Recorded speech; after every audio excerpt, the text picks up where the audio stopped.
Hey, how's it going, everybody? Jody in here, and today I'm going to start a new series in Farming Simulator 22. I know I started one before in, I believe it was Farming Simulator 19, and it didn't go far, but there were some reasons for that. So I'm going to start one today in Farming Simulator 22. 24 should actually be coming out shortly, within the next couple of months, I believe. But anyway, there's going to be a whole lot of content and all that has to come out after that before I actually gain interest in it. So, I do have mods downloaded. I do have mods set up.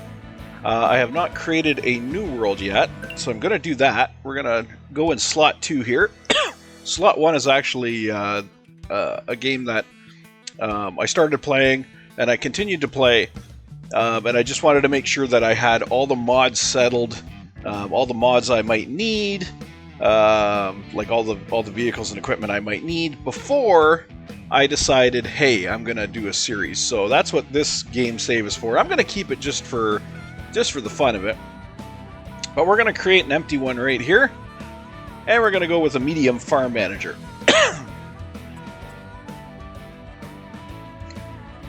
Alright, let's go with, what map shall we go? You know what, I do like Erlengrat. I do like Erlengrat. So let's stick with it. Now, here are the mods that I have installed. I'm not necessarily going to use all of them in this playthrough. These are just ones that when I was playing the other game, to try and get all set up, there were a lot of these that I went into and got, and there were a lot of these that I used and didn't use, and but I think I got it down to a point where some of the stuff I might not use in this playthrough, but it's nice to have it available just in case. So I'm not going to take you through all of it. I'm just going to say some things about certain aspects. Of course, I have courseplay in here. Courseplay is, I'm not going to say it's a requirement. It's basically, if you've played Farming Simulator long enough, you're going to be into courseplay, because courseplay just makes it's a better AI than the AIs that are in the game. So when you want an AI to do your field, courseplay is the way to go, because it gives you more control over the AI's behavior. Now, it's not perfect. There are some things that courseplay does that you just look at it and go, what the hell are you doing? Like, I had it hauling a large rock collecting trailer, and it wanted to do this massive loop at the end of the field to get back onto the field to do the next row, and of course there were buildings in the way, so it's kind of like, well, it's blocked, and I would just sit there and go, but if you backed up and did a turn, you would have made that corner instead of trying to do a huge loop. So coursplay's not perfect, but it is a much better AI than the AI that's in the game, so that's why I have that there. The day-night time scale, I like to be able to adjust my day and nights. I hate nighttime. I think it's stupid. Especially since it seems to be so long. Excuse me. I seem to spend more time playing at night than I do during the day, and it's annoying. So I have day-night time scale. So what this mod allows you to do is set the game to maybe 5 times speed during the day, and then when it goes to nightfall, it'll up the speed automatically to like 120 or something, so the night will go faster. It doesn't cheat it in any way. It just adjusts the time scale so that you spend less time at night than you do in the day. So you can slow it down during the day. You can have, you can even have real time during the day, and then when the sun goes down, it just speeds through the night.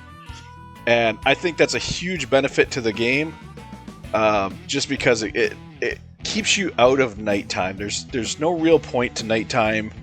I find it most of the time I'll go to a trailer and sleep, or go to a house and sleep the night away anyways. So I'm like, why not just get rid of night to begin with? And that's a good way to do it. Now, it's not going to completely eliminate night. It's just going to make it so that night is not an interference to the game. Scrolling down here, government subsidy. Now, in government subsidy, there are actually 2 subsidies. There's one subsidy that is like 8.1 million or something like that. You get that every month. I am not going to be using that. The other subsidy that is in there is one that is, I believe, $8,100, so $8,100 per month. That's the one that I'm going to be using, or is it per month, per day, something like that. That's the one I'm going to be using, because people might not know this, but farms actually do get government subsidies here in Ontario, in Canada. I believe the subsidy is actually 8% of your crop yield. You can get as a subsidy. So there are government subsidies for farmers, and it basically goes by your yield. So because I don't have that capability here of setting, give me a crop subsidy per yield, this is a good roundabout way of doing that. So each field that I purchase, I'm going to allow myself one sign, one of these subsidy signs, and I believe it's 8,000. It's not going to make a huge dent in profits, but it's going to be something. It's going to be a casual intake that, maybe 1 month it'll save me from buying seed, it's something like that. It's not going to pay for a tractor, that's for sure. But it'll pay for the odd thing. Like say, I don't have money for seed, or maybe I need some feed for my cattle or something like that. That'll be a little buffer there. That'll let me do that.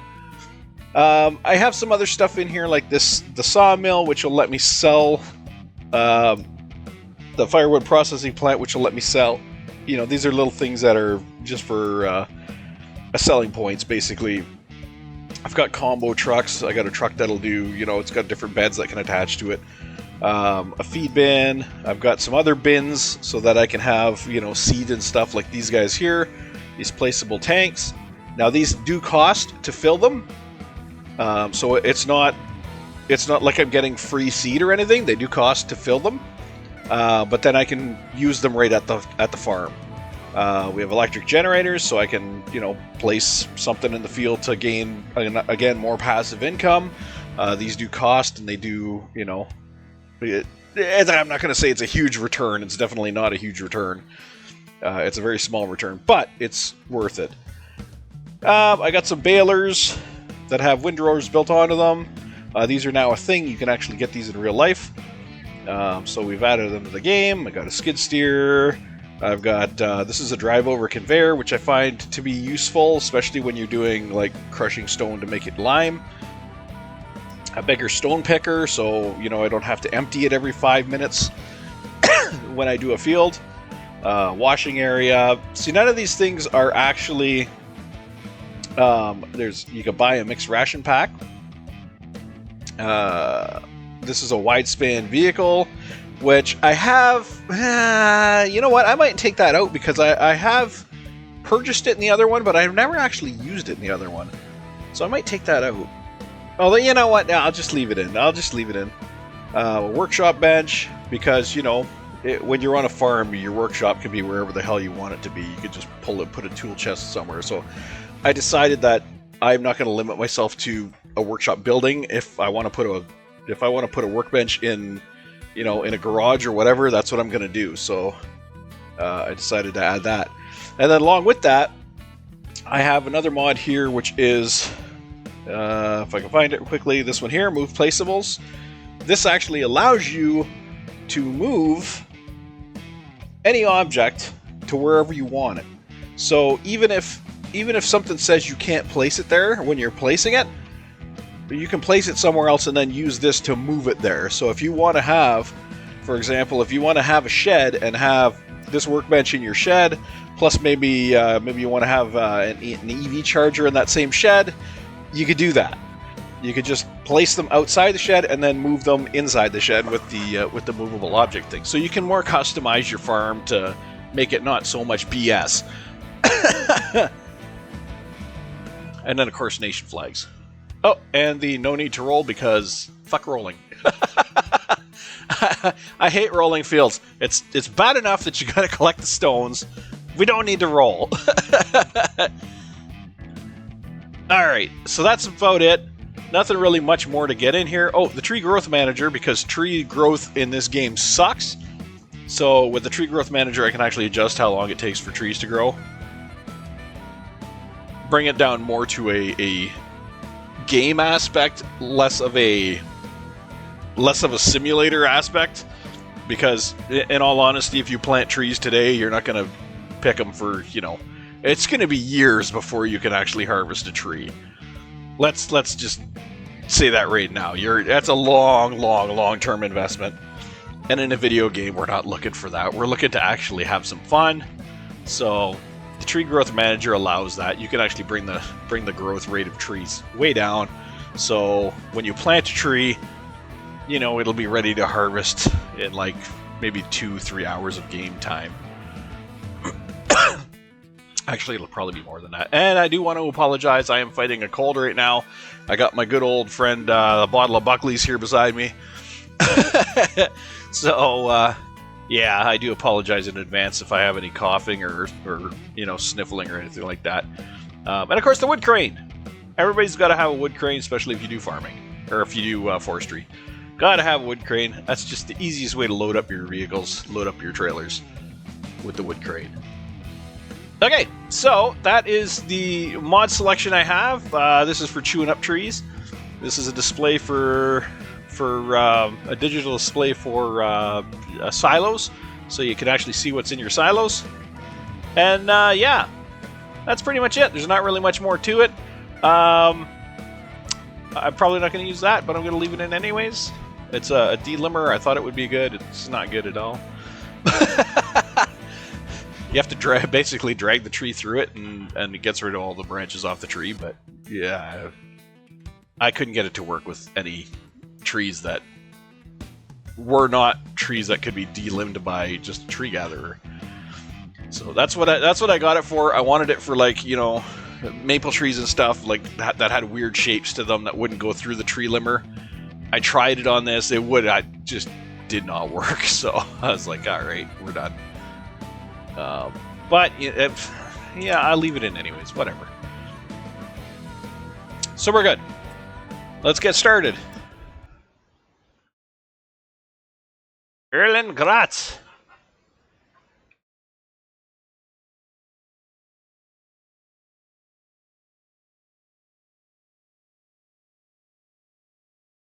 And I will try to mute whenever I go to cough or anything like I just did there. But again, I do apologize if that doesn't happen, if I end up sniffling or whatever, and I just can't get to my mute button fast enough.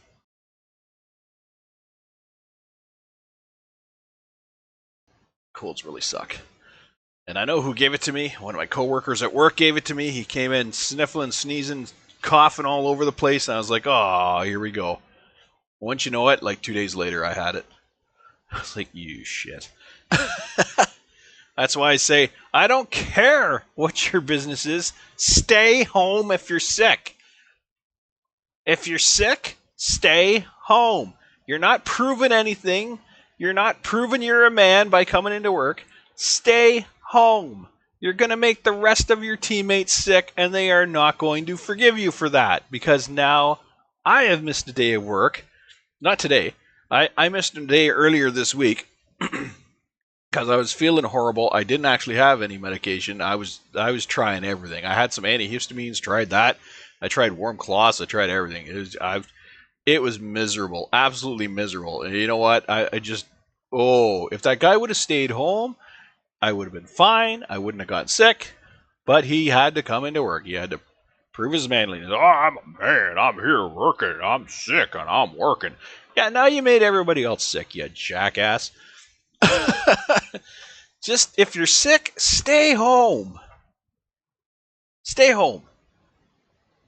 Your coworkers will thank you for it. Your boss might not, but who cares? Your boss is gonna miss you less than he's gonna miss half the team that you're gonna get sick.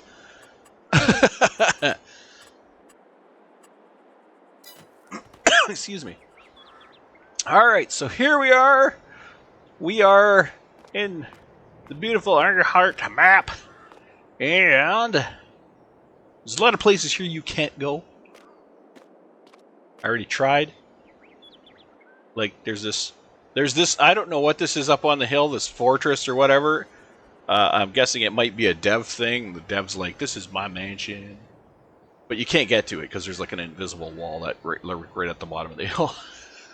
I tried. So anyway, excuse me. First thing we're gonna have to do is get a place to build, or get a place to do stuff. So let's take a look at our map. There's actually a lot of this map that's not usable. Well, I shouldn't say not usable. This stuff is definitely usable, but you either have to make your own field, or B, have to use it just for logging. So we'll turn it on the farmland view, and you can see here there's like huge sections of land up here that aren't that expensive. They're only like 200,000, 100,000. You know, they're huge sections of land. Like, look at this one. This one's under $500,000, and it's massive. It's a massive chunk of land for under $500,000. But the land is probably hilly. Number one, there's probably a lot of hills here. Number two, you have islands that you have to deal with in the middle of the property. So there's island here, island here. These are not really. You can build fields around them, but it's not really ideal. And number three, you have to make your own fields because there are no fields. So that said, good value on land. It's really inexpensive when you look at the price tags. Like, look at that, 380,000. Look at 380,000 for this chunk of land, and then we click on number 25 here. 251 for that tiny piece. This one here, 92, 107. So 3 of these, or maybe 4 of these. 4 of these. Okay, let's say we have 4 of these. Would probably take up, what, this much space? 4 of those? Probably take up about that much space. Look at how much you're getting. So, you're getting so much more land, but you're paying for open land that might not be usable. Especially when you look at fields like this. There's a 300. There's a 437, 380. So that's a 380. That's close right there. At 304, that's 380. And like, look at the land size difference. So when you look at land size, the amount of land that you're getting, these big ones down here are just they're worth it. They're really worth it if you can plant crops on them. So what we're going to do is we're going to start off by, let's get us back to the other. We can jump to here. We can jump to the mill. I don't think you can teleport just anywhere. No, you can't just teleport anywhere. But you can teleport to certain places. Like if I click on mill, you see down here it says visit. So I can teleport to these buildings. So let's teleport to the mill. Okay, and let's take a walk to see. Because to make a field, all you really need is a tractor with a plow on it. And that'll make you a field. But look at the rolling hillsides. That's going to be our issue with building up there. There's going to be lots of hill. And that's probably why there's no fields up there yet. Or by default, I should say. Because look at the hills over here. Now, there is a nice small spot for a field right here that you could put in. You could put a nice little field right here. What section? What are we in? Oh, this is a field. It says ready to harvest grass. Is this a field? I don't think this is a field. Let's get back to our map. It's not a field. That's actually in this giant area. So if we look at our farmland map, we're actually in this giant area here. The one that's 380,000. And it's got a decent field here that we can make. Or that we could use. We could turn this into a field. And then we have the tree islands here, which are really rocky, so we're not going to be able to do anything with them. I mean, we can harvest the trees, but you're not going to be able to do anything else with them. And then look at this. We get back up into another flat land. Well, semi-flat land, but I mean, it's flat enough for a field. So this could be another field up here. And look at over here. This is all still in the same area, isn't it? This is all still in that same... Yeah, this is all this one area. This whole area here. This would be great. We'd have some trucking to do to get stuff down to our processing stations, like down here. A lot of the processing stations are here, and there's some even over here. So we'd have some driving to do to get to those, which isn't a big deal. I mean, we could do a cut through here, and then of course this highway here comes all the way down, so we can go through here. So that wouldn't be too bad. That's not bad. That is not bad at all. So if we're taking a look at this, number 9, we already know we can put a field here, and we already know we can put a field here. So that's 2 fields on one plot, and we could probably get a field here too. I'm assuming this is going to be a nice flat section. I don't know for sure, but I'm assuming it is. You gotta look up here, you can kind of see up there. But that's a nice flat section there. I mean, fields don't have to be flat. Let's face facts. Fields can be on hills. It's just your tractor's going to have a little bit of issues pulling up the hill. See, and that's nice. I mean, it's sloped, but it's still a nice area for a field, right there. There's plenty of logging space here too. Like if we wanted to, we could. I'm assuming this is all part of it too. Here, we could put trees all here for logging, because we could load them. We could load up down on the road down there. Just cut all the trees, and they'd practically just roll down the hill, pretty much. This is not bad at all. Yeah, because this is owned too. All this down here is owned too.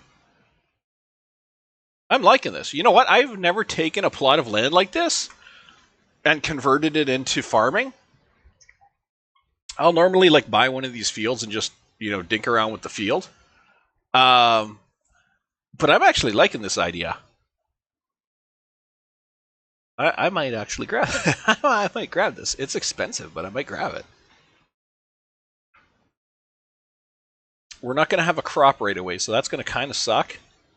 But we do have a crop, because this entire area is grass. And we can mow it to our heart's content. Just mow the living crap out of it.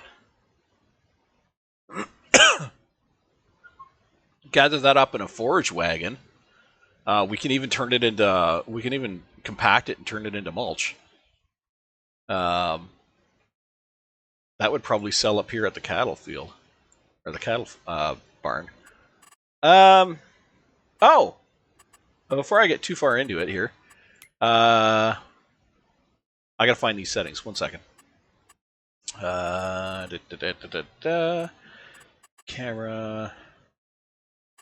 Not in there. Is it in here? Time scale. Okay. Oh, name. We're gonna rename it to video save. Oops, safe. Video safe. Video save. Okay. Economic difficulty normal. Traffic on. Season growth. No.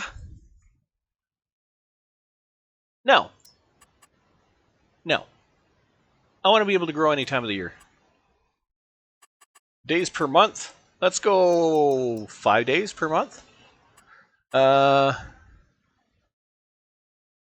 Sets whether a specific month should always be visible. Turn off for dynamic values. What the hell's that mean? Specific month should always be visible. Oh! So you can set it to always be December, for example. Okay. Crop destruction off, because that's stupid. Periodic plowing, yes. Periodic rolling, no. Go away. Field stone, yes. Lime required, yes. Weeds, no. Weeds are stupid. I mean, you have to spray your fields anyway, so screw off weeds. Dirt is normal. Engine start on. Stop and go braking, yes. Trailer fill limit. I think I have that turned on normally. Trails can only be filled until the max allowed weight is reached. I think I normally have that on. You know what? I'll just leave it. Everybody buy. Oh, here we are. Day-night time scale. So daytime scale, we'll go 5 times. Nighttime scale, I want that sucker to just fly by, so we're going to go 240. Because I want night just to Be gone. I could go higher. I could go way up to 360, but I'm going to leave it at I'll leave it at 240. Okay, we'll just save it. That was the setting I was actually looking for. Okay. And we got our course planner in here. Automatic repair, fuel threshold, broken threshold, steps harvester when it's raining, yes. AI, fruit destruction? No. Excuse me. Expert mode, yes. Angle difference at goal.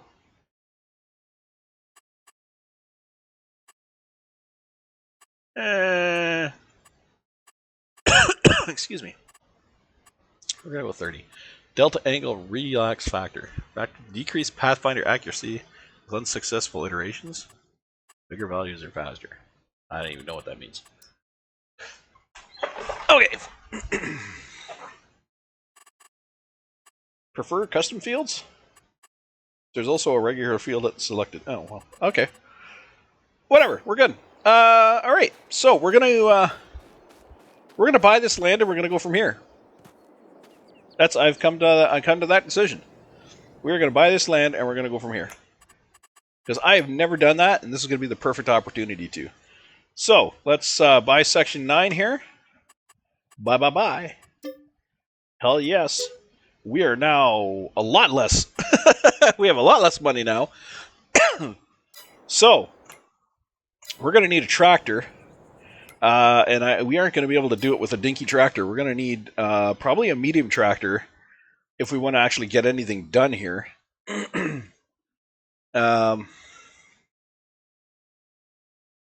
And I like my New Hollands. I do like my Deers, but I like my New Hollands too. We're going to go with the full engine right off the bat. Biggest engine we can get. And we're going to need...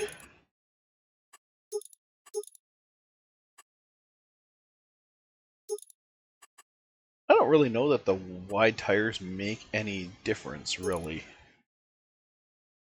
I mean, they increase the weight, but... So that gives me better traction, though. The rear twins. But you know what? We could do that at any time. So I'm just gonna go. I'm gonna go with wide tires to start, and we'll just leave it at that for now. And I'm gonna buy it because we're not leasing. There might be some things we lease, but we're not leasing our tractor. Okay, excuse me. So we are going to need a plow to get fields started. I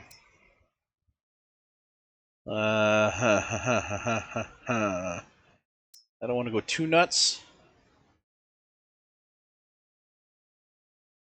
I mean, I guess there's really only so nuts you can go. It's 6 meters is the maximum width here on plows. 3 to 4. Look at the jump in price there, just going from 3 meters to 4, or 3.5 to 4, almost 5. So we're just going to go with this guy here.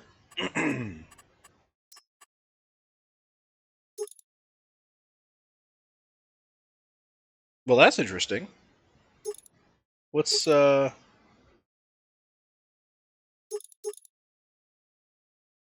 for? I mean, I know what it's for, but... Huh.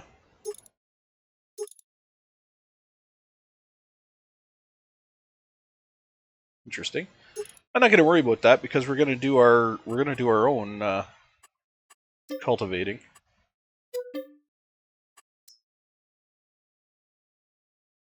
So that we can make our fields. Okay, now before I get too crazy into actually doing stuff to plant fields, I'm going to make sure we can get more money by being able to mow shit. That's going to be our bread and butter for the very, very start here. So we're going to need a forage wagon. Doesn't have to be crazy. Okay,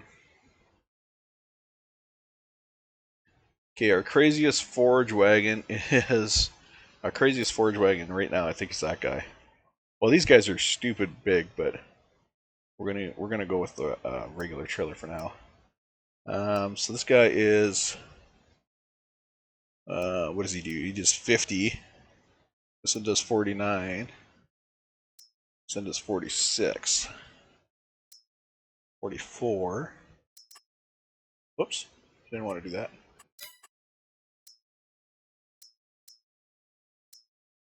35 to 44. Okay. 26 to 44. So it looks like the prices here are fairly even when you're talking about the carry weights.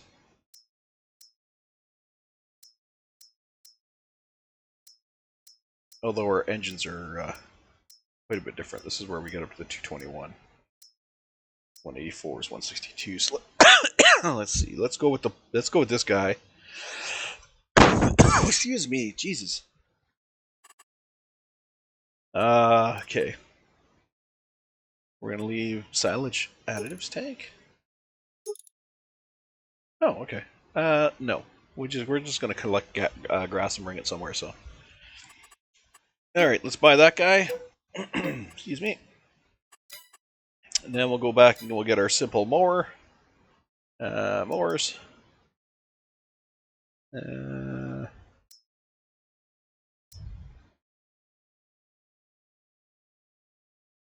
Want a nice wide one, but at the same time, I want one. Yeah, let's. You know what? This guy should be all right. Okay. So we got our mower. We got our collector. So that should be really the only things we need for the grass collecting. So let's get back to the field stuff now. We've got our plow. We're going to need a cultivator to prepare the field.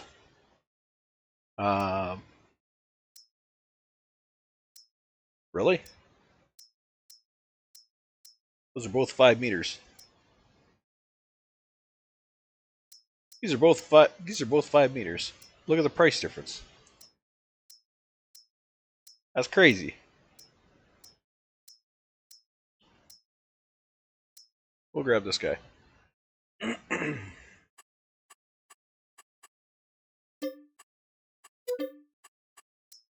Okay, we don't want to go crazy. I mean, I could go super wide, as wide as we could possibly get it, and the field will be done in half a second.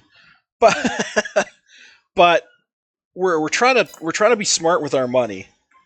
So after the cultivator, so we got a plow, we got a cultivator. We're going to need a rock mover because we want to get stones out of the ground.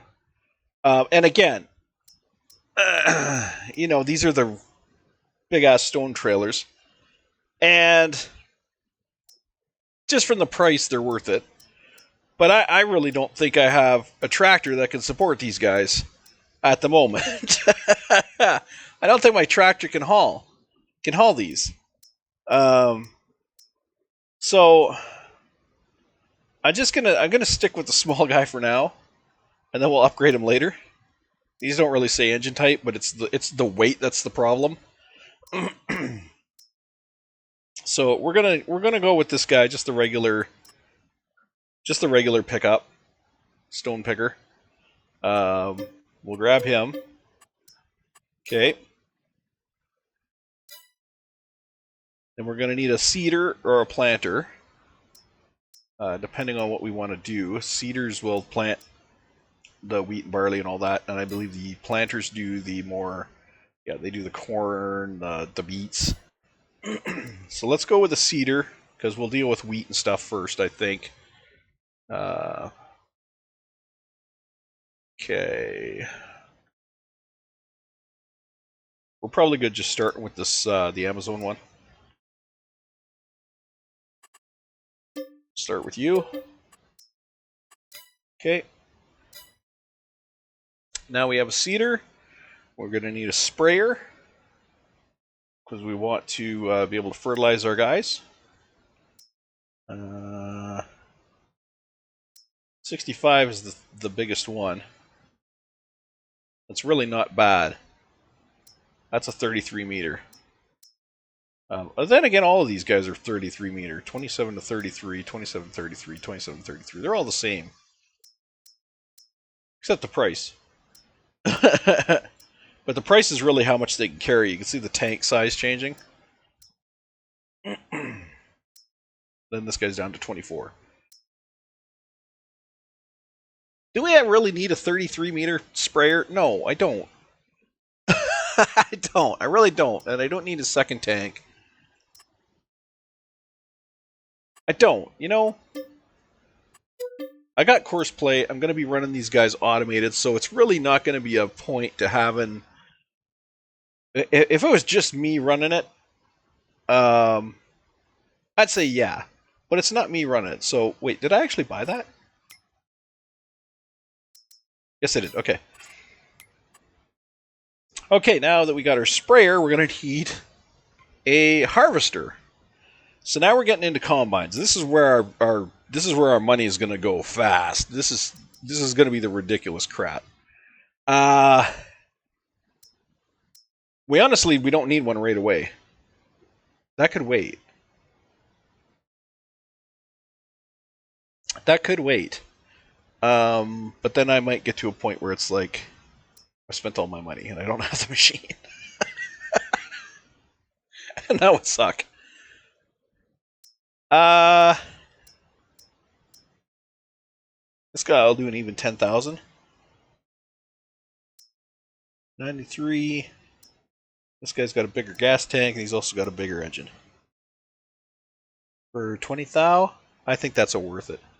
I think that's a worth it.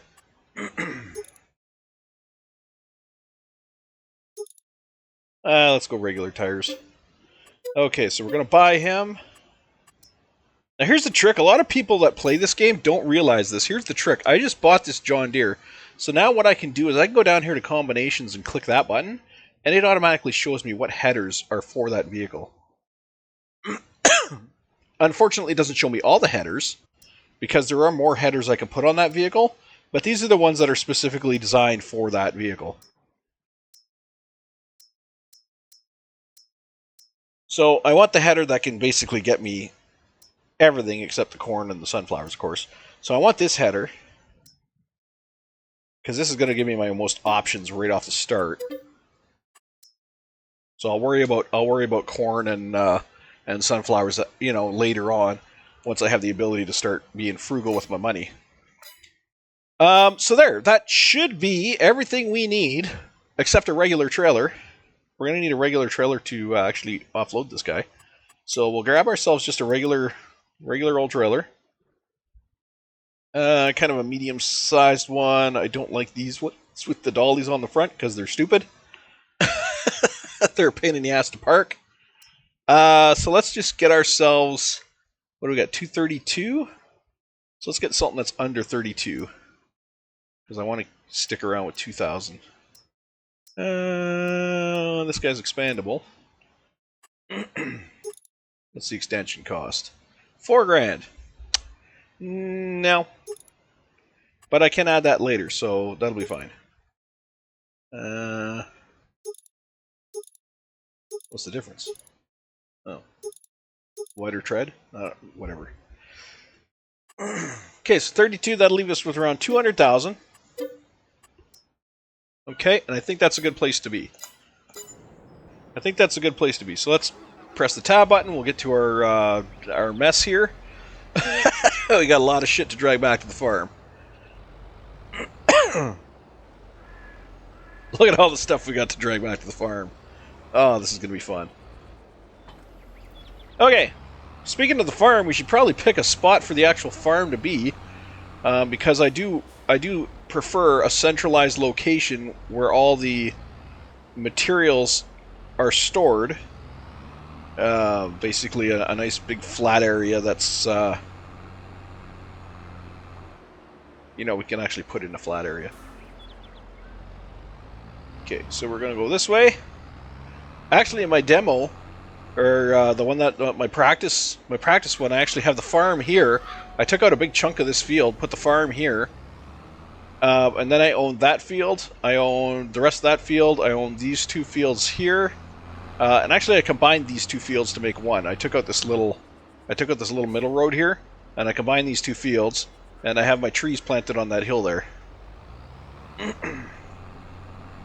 That's what I did for my my demo game where I was, testing out the mods, making sure I had everything I needed for this playthrough. Actually went fairly well. In that one, I did allow myself to have the $8 million government subsidy, just because I wasn't really focused on playing. I was focused more on, do I have the equipment I need? Okay, so our field starts right here. This is gonna be where our field starts. This would actually be a good spot for our farm right here, but I think perhaps we're gonna use this as a field instead. So maybe our farm would be better. We're not going to be able to do much right back over here because of this island. So maybe we can put our farm in this spot right here. We can level this area. Do a bit of terraforming.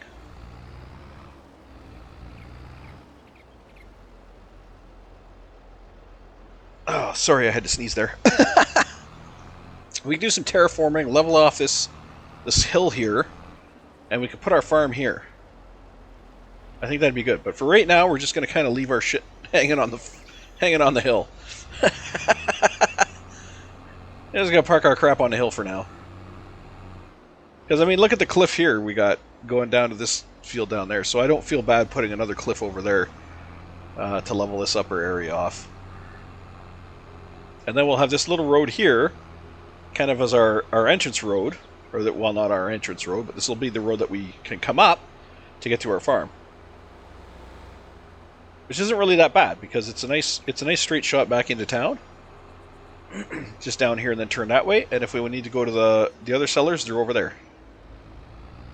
So I think this would be a good spot. Oh, there goes a sign. Alright, so this is actually going to take me a minute. I don't do the fast forwarding thing that most streamers do, so if you want to go grab yourself a coffee or whatever, this is probably a good time to do it, because it's going to take me a while to get all these trailers back to the farm. So grab yourself a coffee, grab yourself a washroom break, grab yourself whatever you're going to grab yourself. Or just grab yourself, but I don't want to know about that.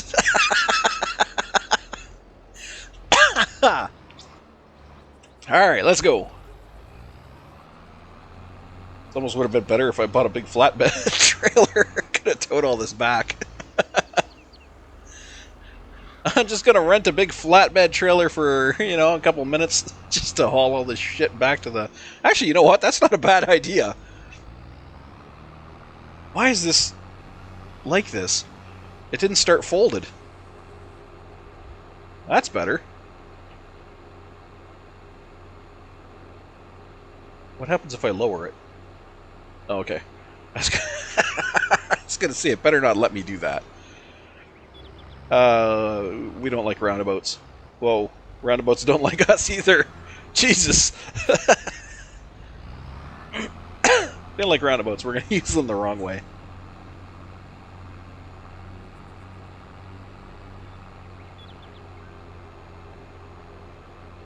I'm kind of surprised. Aren't we in England right now? Like, isn't this in England?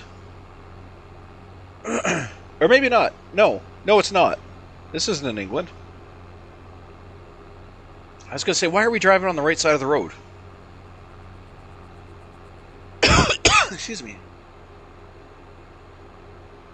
Okay, so this is our tool here we're going to use to make our fields. I'm kind of jacked for that. Oop, oh, shit.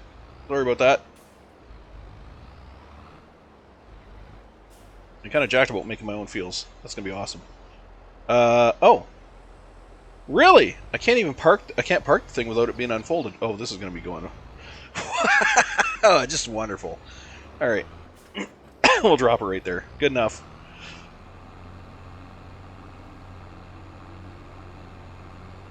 Back we go. Right about now, those who have not gone to get a drink or a coffee are like, ah, shit. You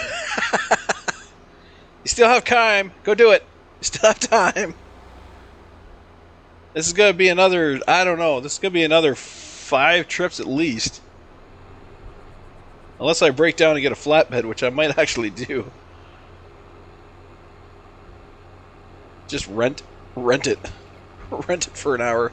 That sign went flying. Yeah, I might rent a flatbed just to get this stuff over there. Although there's hills and such, it might bottom out.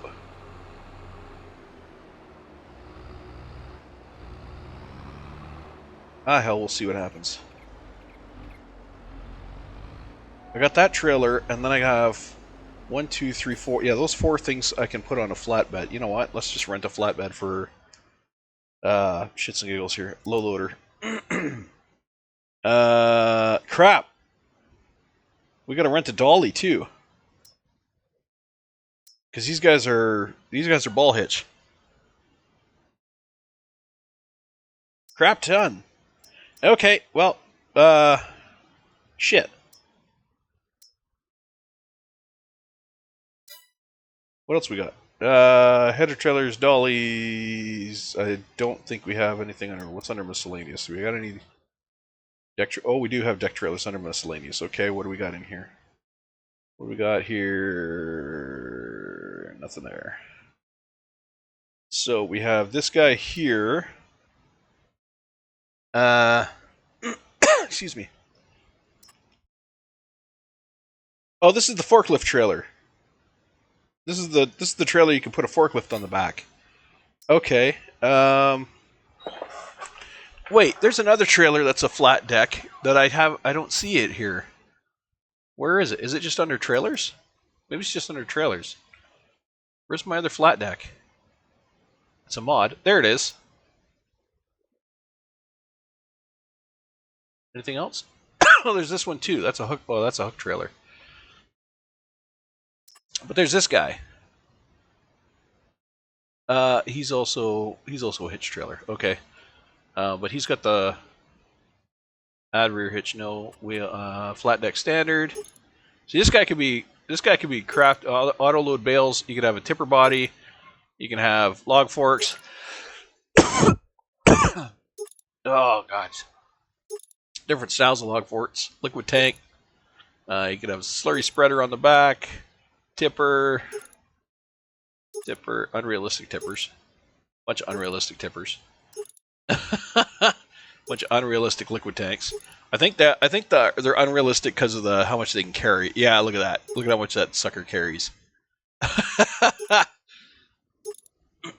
think that's why they call them unrealistic. I don't use the unrealistic ones. Okay, we're gonna go with the standard flat deck,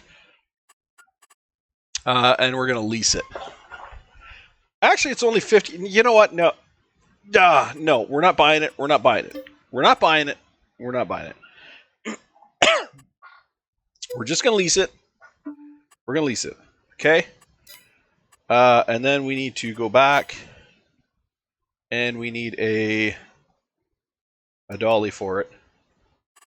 That we're gonna buy just because it's $9 grand. It'll probably cost about the same to lease it. So, fuck it. We're just gonna buy it.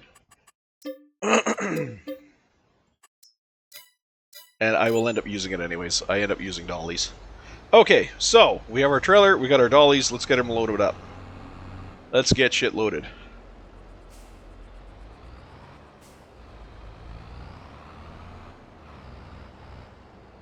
Renting can really screw us if we don't do this fast enough, because the trailer itself is only worth 55, so...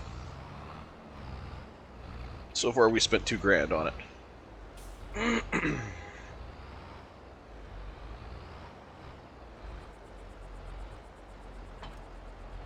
We're just gonna pull it in sideways. Total unrealistic. Don't care. Alright. Move up to the front. Let's unfold the rear ramp. Hopefully it goes down to the ground. It does not.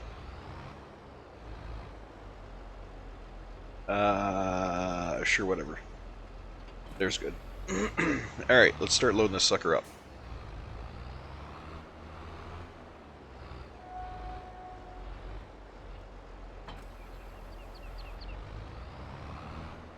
That was kind of a stupid way to park that, wasn't it?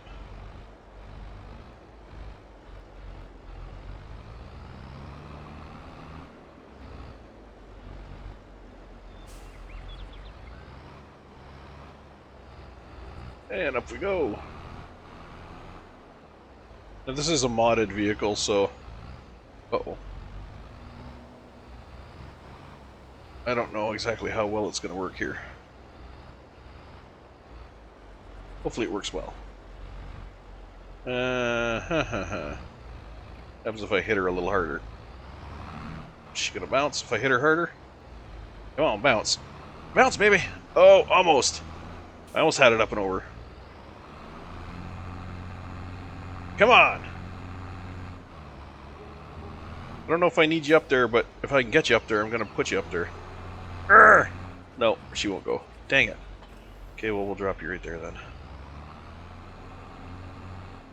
Alright, next. Yeah, let's get this trailer out of the way.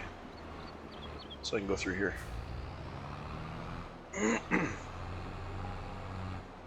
Oh, now you want to climb. This is not the way to do things, by the way. This is just how do you do things in a video game. Just try to push it a little bit so I can get through. Can I hook you to the front? I don't think I can. I cannot. Okay, well, we're just going to push you around then. I want to push you around.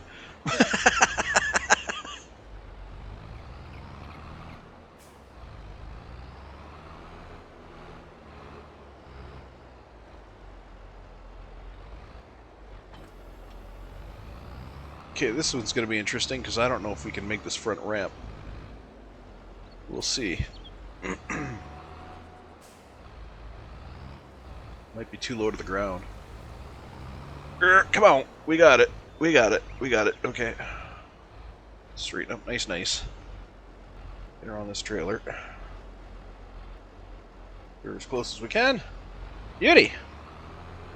Let's hope all the shit stays on here. I don't know if the ropes will work on these things.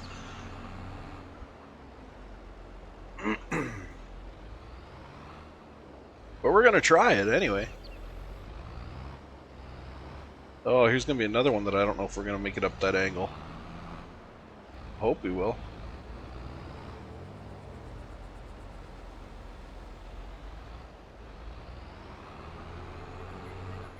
Oh, hell yeah. She just rolled right up. Nice big rollers on the back there. Perfect. All right. This is going better than I thought it was going to go.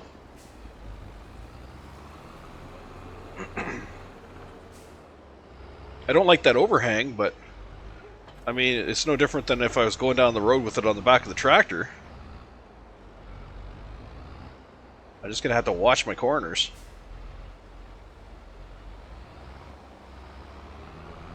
Oh, yeah, you're going to bottom out. Okay, let's see. I can hit the square on, keep her going. Yeah, yeah. Now I just need to learn how to drive, and we're going to be fine. Oh, not all the way down.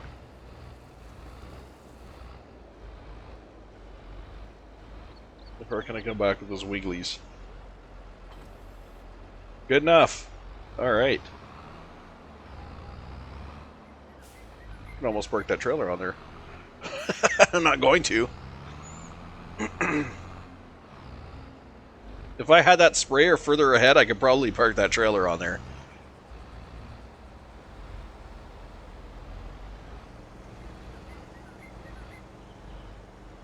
Alright, we'll hook back up.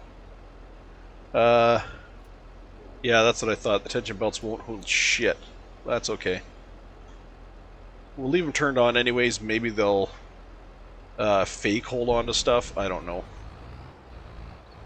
We're going to take it slow anyway.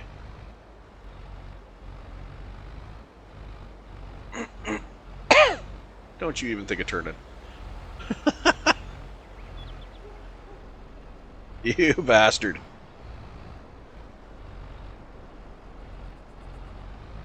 You know what? I don't think these fences exist, so we're just going to kind of... Yeah, they don't. Okay.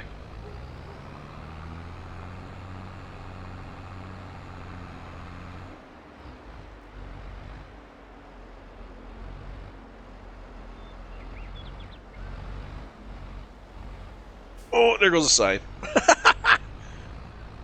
Trying to avoid taking out the one sign, I took out the other sign. Ah, you bastard.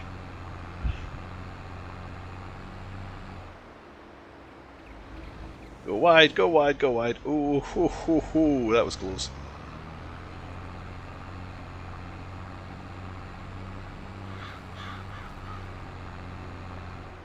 Don't even. Okay, good. Alright, we're gonna say screw the roundabout. We're just coming straight through here. Because this is what trucks do, right? Say screw the roundabout. We're taking it there, we're taking her the way we can fit. Oh, there goes the sign.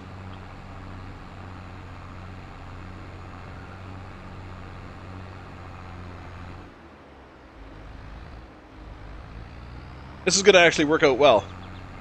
We're going to get this up here, we'll sell the trailer back. Or not sell the trailer back, but we'll unrent the trailer. Ting! We'll unrent the trailer, and yeah, all of our gear will be here. And we've only spent, what, 2,000? Maybe 3,000 on the trailer?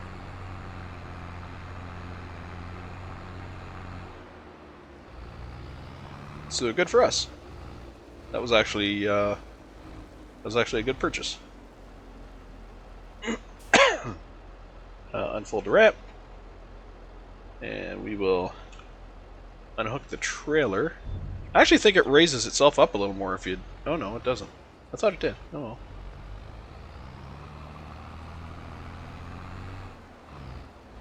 We'll drop our dolly here.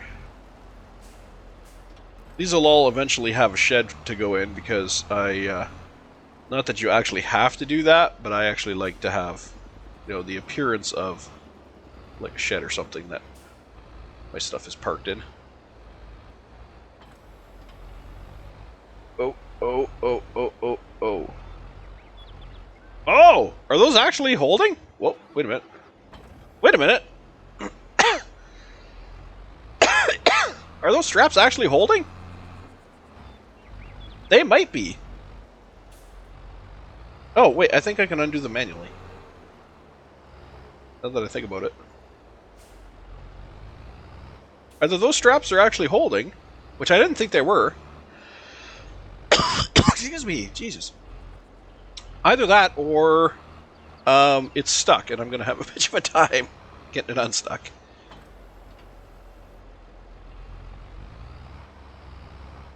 I think those straps are actually holding.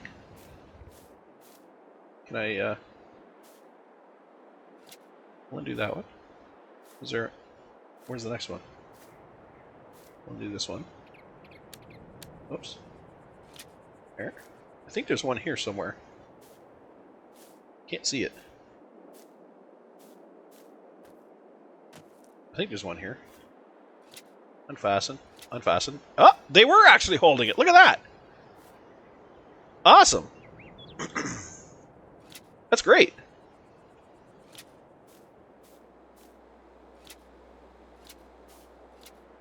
So we will just unfasten all of our tension belts here.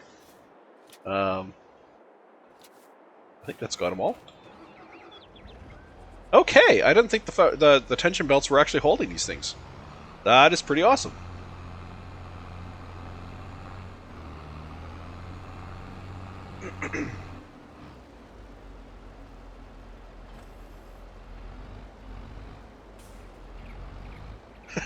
For a minute there, I didn't know if that was going to stop. This is going to keep rolling down the hill. The new method of seating, no tractor, just roll it down the hill.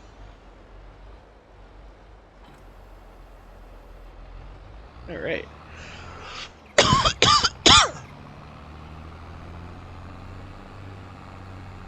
Starting to get a dry throat here. I might have to pause for a second to get a drink.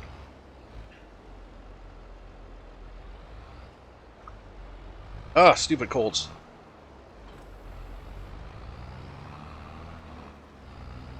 You know, it might help a ginger ale. I think I have some in the fridge.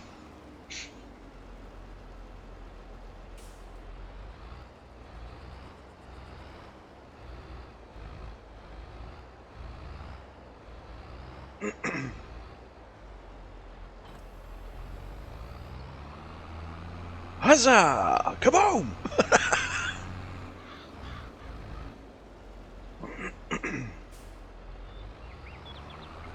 Okay, we'll drop our mower here. We'll get our sprayer. And we are going to be all good to start making a field. Whoops. Back up. Reverse. We're going to be all good. You know what? I probably should have bought this trailer just because it's useful. I'm going to get a lot of use out of this, I feel. Uh-oh. Uh-oh. We're stuck. Are we stuck on this one? We were stuck on that one. Look at that. Wasn't even under it. Alright. This is actually a nice trailer.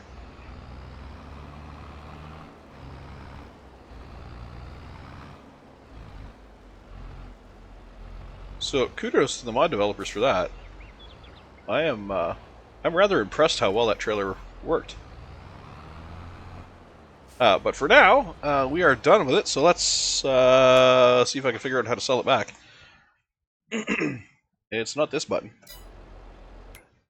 Okay, we have owned items, packs, used vehicles, leased items, here we go. Return. Huzzah! Okay. Sweet! That cost us practically nothing. Alright, so I'm just going to pause very briefly here. And I'm going to go get a ginger ale. But I will be right back. I'm going to test out my AFK screen. I have not used it in so long.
And just like that, I have returned. I forgot there's music in my AFK screen. I don't even remember what the music is.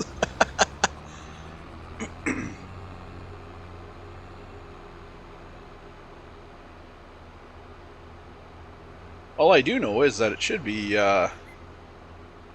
royalty-free music.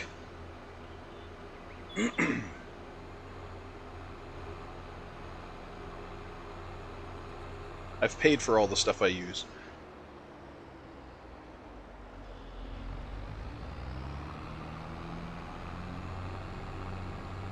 Which, if you are getting into streaming, you want to make sure you do that. All my intros, my outros, all the music for that, that's all paid for. It's all what's the word? What's the word I'm looking for? It's all monetized or licensed or whatever you want to call it. Licensed, I guess, would be the word for it. Although I do remember when I first started, I had troubles because the place that I had gotten to build my intros, I think it was specifically my intro. No, it was my outro. My credits at the end. The place that I guess I should look for traffic.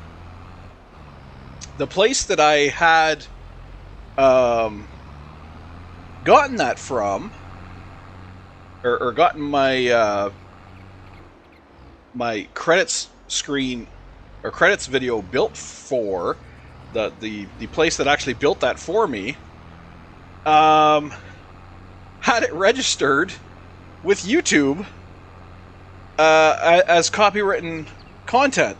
So when I first went to use it, I got a copyright strike. I was like, wait a minute.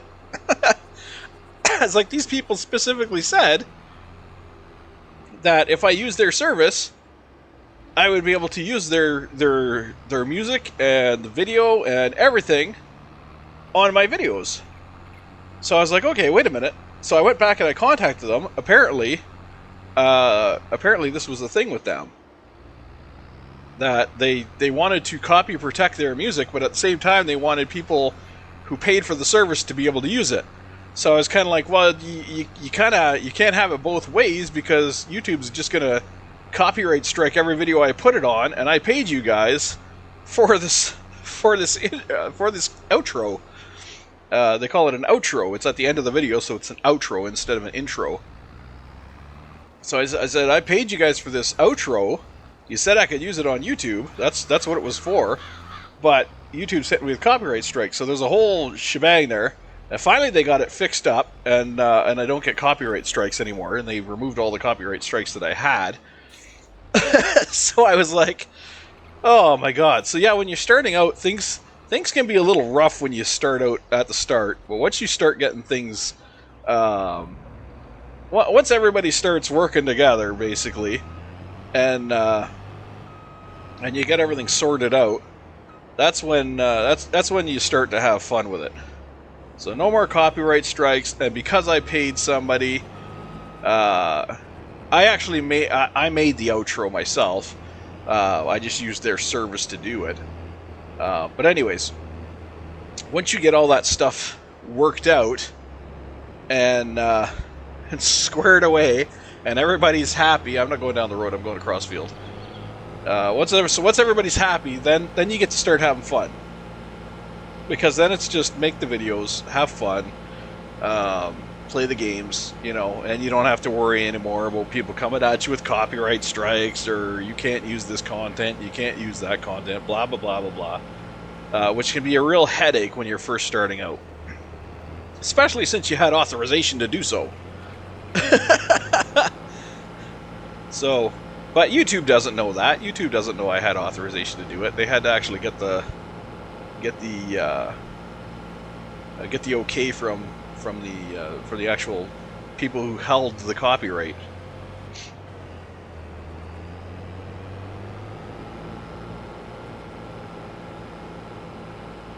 So once that was all taken care of, then we were ready to roll. And I used that ever since. I've been using that intro and outro ever since. Of course, now there's AI. People don't really need to use that kind of stuff anymore, because now you have AI that can build videos, AI that can build music. I mean, the copy legitimacy of it is still in question, because there are some AIs out there that basically just strip artists of their work and kind of reform it into other things. But as long as you go to an AI service that's legitimate, I'm not advertising here, but the one that I like to play around with is called Suno. Just messing around with it recently, but right off the bat they say that if you have a subscription, and this is in their terms, as they say, if you have a subscription, the music is yours. So right off the bat they're saying the music, you own the music if you have a subscription. So as long as you make the music using a subscription, you could always fall back on them and say, hey, they told me in their policies, it's right there written, that I am the owner of this music. If you have a problem with that, you go talk to them. That's, that gives you your legal grounds to basically step out of it and say, hey, I was told this was good. Okay. So now we're going to start with our first field. We're going to start it down here. And I want to start on the outside edge. I'm going to start on the outside edge of the field, doing what we call the headlands. Just trying to get a look at how the field's going to be. I'm going to follow that tree line there, and then I'm going to curve it up, and we're going to somehow close it in over here to come back to this spot here. I don't want to go too high up the hill because I don't want to really have that deep of a hill on the field.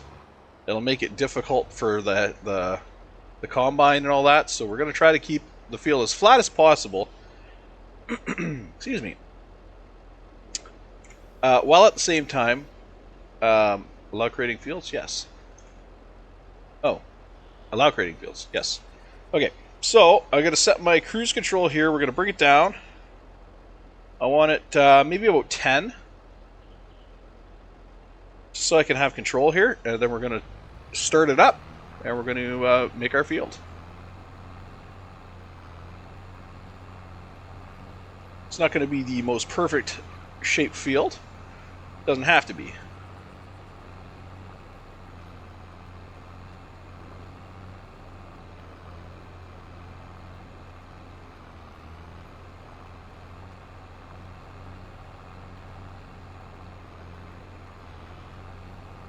What I'm going to do is, with course play, once we have this field made, I'm hoping that course play will detect it automatically and be able to work with it.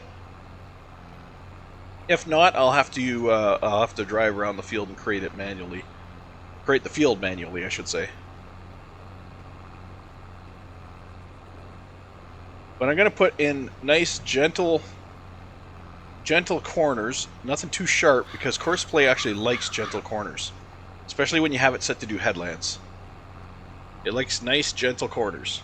It'll do straight strips up and down the middle, but for the outside edges, it really likes doing smooth corners. It works a lot better if you have the field built that way,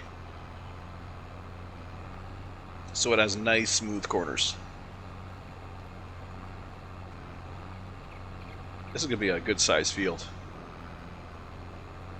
Okay, you can hear our tractor just shifting gears there, which means I might be getting into too big of a slope, or starting to. So I'm going to curve it back now. I'm just going to very slowly curve back to our starting position, which is over there. I don't really want a circle for a field. But I do want to avoid, big hills and stuff like that. So we'll curve it back like this. And there are ways to fix your field. And if you get into the painting mode, which is part of the terrain manipulation. So when you place buildings and all that, you can go into a terrain manipulation mode where you can flatten, level, and all that kind of stuff. But it also has the option in there to paint. So you can paint asphalt, you can paint concrete, you can paint all that stuff. But the thing is, you can also paint grass. So if you make an error with your field, when you're doing this, you can actually paint over it. Which is what I'm going to do to this little hook part right here. I'll paint over that. Because I want that nice smooth corner coming in there. I'm going to widen it a little bit right here. I'm still working on the edges. I like this corner here, so I'm going to kind of merge into it. I like how this curves right here. So I'm going to try to merge right into it, just like that. And the rest of the field, I pretty much like the shape of the rest of the field. So I'm going to bring this out further, and we're going to start in on the second row, or second headland pass. And we're just going to run it like this. We're just going to do our headland passes just like this.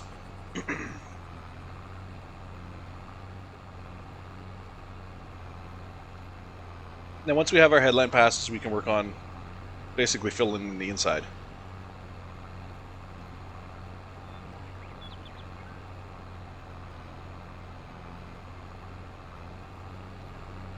So this is going to be our first field. So this is actually going to be a nice set, because we'll be able to have multiple fields on the same property.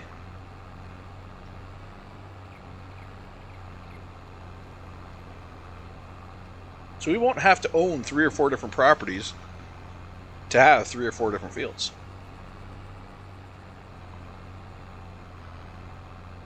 And this field, I'm willing to bet, is going to be just about the same size as some of those fields that were, you know, anywhere around 100,000 to start. I should have actually mowed this before I did this. I should have mowed it. I could have made the money off the grass too. That would have been a smart thing to do.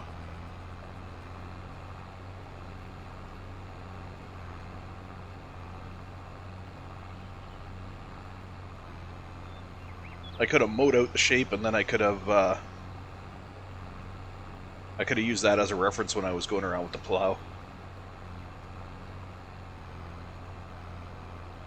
Maybe next field. This is a lot of grass we're not going to have mowed.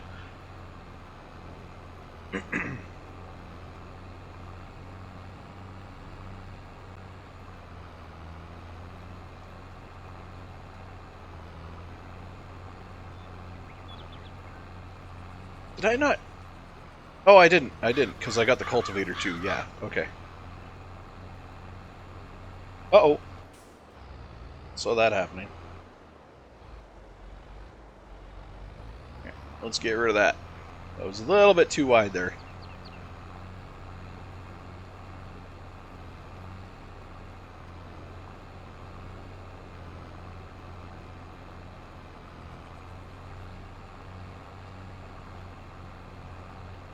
So I don't exactly know when Courseplay is going to pick this up as being a full field. Probably have to plow the whole thing before that happens. Because it'd be nice just to have Courseplay finish this off for me. But I'm really doubting I can get it to do that.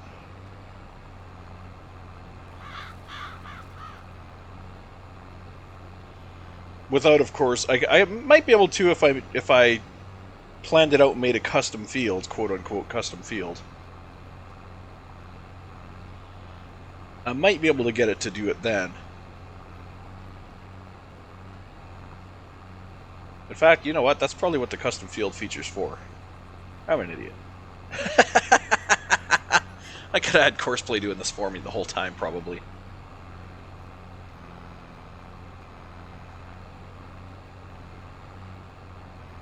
You know, I wonder. I'm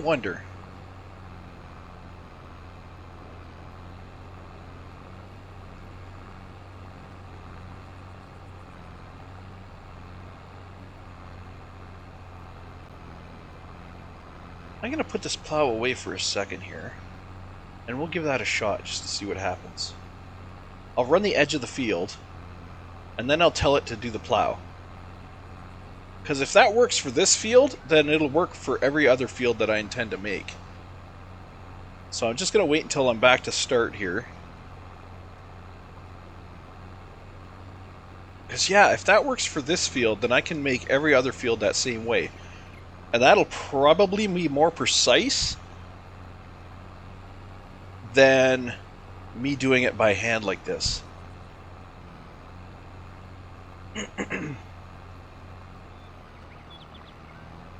Because then I only have to drive it once, and it has a recording of the field from that point on.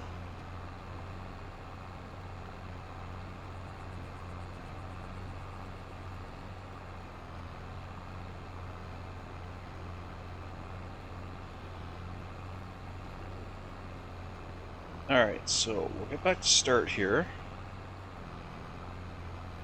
And we'll shut her down. Okay, let's lift the plow. And we'll fold her up. I will load up Courseplay. Okay.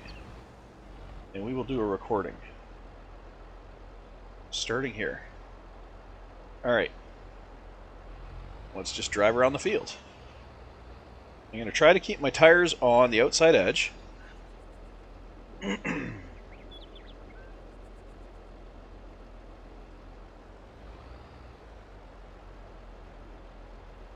What this should be doing is drawing the field. It should not be creating a path. It should be drawing the field.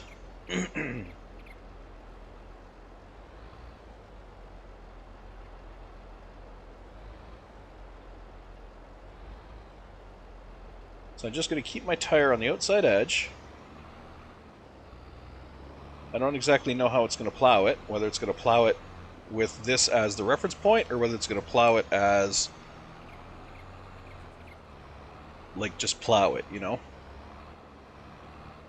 Because the plow is going to actually, if I were to drive it like this, the plow would actually make the field bigger. So we'll see what happens when course play is finished here. And we've got our course laid out. Or we've got our field laid out, I should say. We'll see how this works. I'm a little over. I'm trying to keep my front tire right on the edge of the field. It's not as easy as it sounds.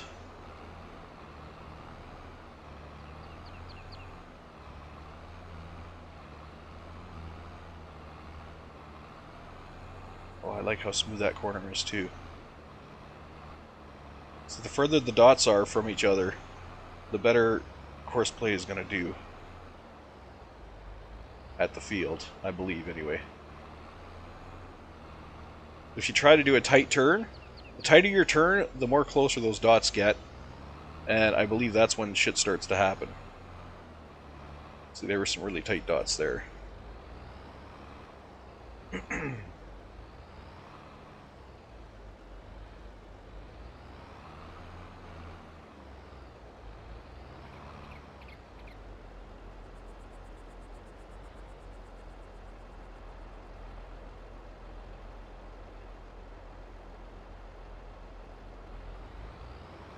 Keep her going, nice, nice.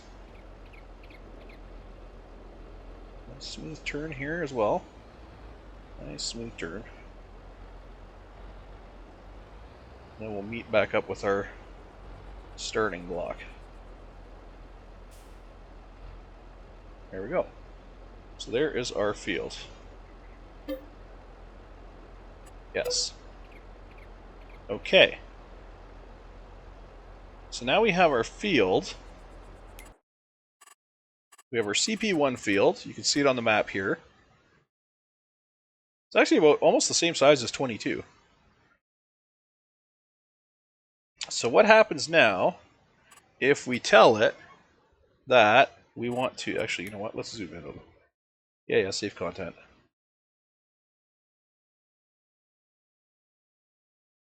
Zoom in here. Okay, so what happens...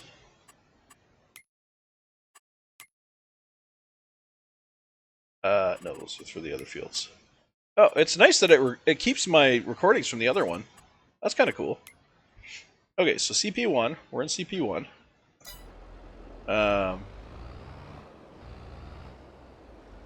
Make sure we're in CP1. Okay, so we're in CP1. Let's see what happens. We'll do a couple of headlands, say 3 headlands maybe. We'll bring this down to a working radius of 3 because I want it to be a little bit overlapping. Smooth headland corners. We're going to go clockwise. Our headland overlap, let's do a 10% overlap.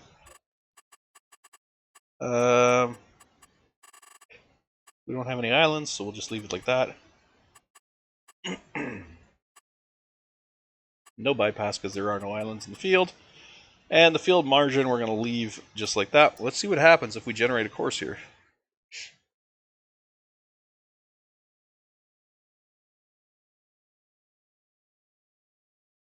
Oh, it's taking its sweet ass time here.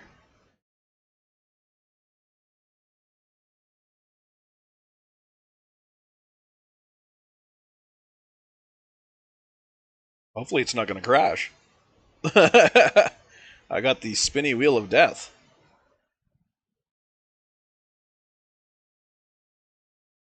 It might not be having a good time here at this with a custom field.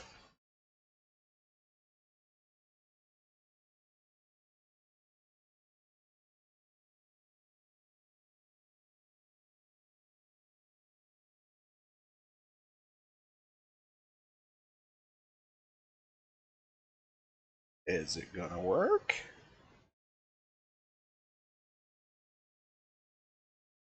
I don't know if it's gonna work. It might have crashed.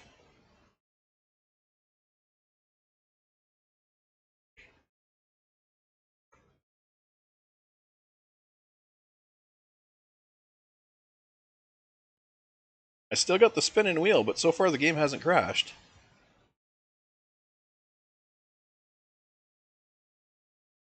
It hasn't popped up and said it's crashed anyway.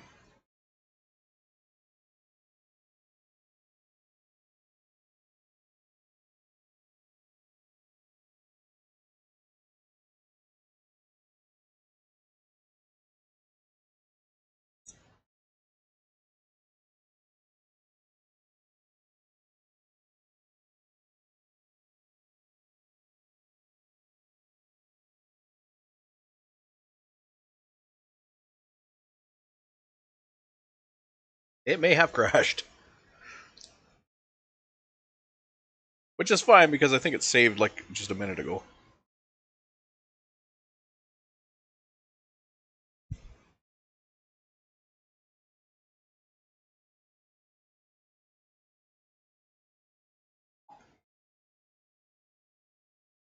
Oh yeah, I'm pretty sure it crashed.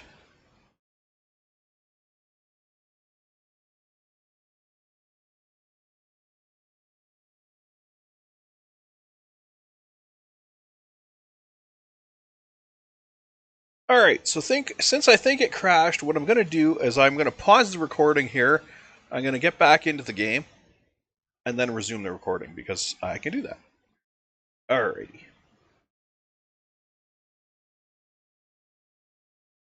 You know what? I'm going to flip back to the AFK screen just to do that. No, I'm not. I'm just going to do it. Alright, so I'll be back probably in 5 minutes, but you will see me on almost instantaneous. Here we go in 3, 2, 1. Alright, and here we are back in Erlengrat. We have our game loaded back up. Let's go back to our tractor here. Okay. So, something, Courseplay did not like something there. And I'm not sure what it didn't like. We have our CP1 still. It still exists. But again, I have no idea what it didn't like there. So, let's see what happens if we just leave everything alone. Hopefully it works and doesn't crash this time. It might not like the fact that we still have the inside is still not done. That's what it might not like. Or maybe it just doesn't want to do... maybe it just doesn't want to do custom fields. That could be another thing. It might just not want to do a custom field. And I mean, if that's the case, so be it.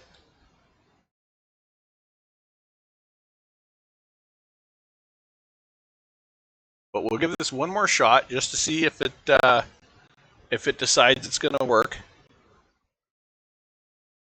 And, oh, that came up a lot faster this time. Okay, it does not want to work. So, we're going to have to skip using Courseplay on these custom fields. So that kind of sucks. But, in the same note, it is what it is. We'll just have to go with it. So, again, I'm going to have to restart the game again. But I will be back with you in 5, 4, 3, 2, 1. All right. And what was half a second for you was actually 2 hours for me. I reached out to the community, tried to find some answers, and did a lot of Google searching, trying to figure out what was going on, what was causing the crash here. Oh, I gotta go. Speaking of which, that's field 9, not 29. Damn. Well, I must have posted. I posted it wrong. I posted it wrong. Oh, Reddit's gonna hate my ass. Anyway, so there's a few things that were suggested to me on the forum. A couple of things were that the let's see. I'm just trying to bring it up here on another page. Come on, where are you? Okay.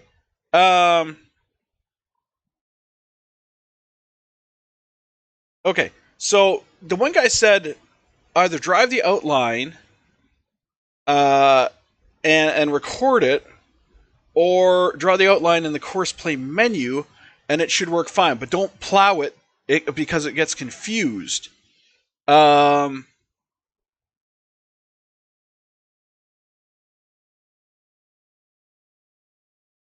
so the fact that I plowed it first, plowed the little area, it could be what's confusing it to. It might think that entire grass area on the inside is what they call an island. Um,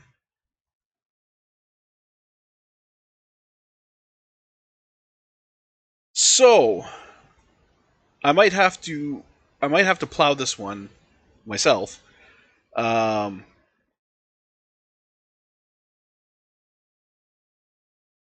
uh, yeah.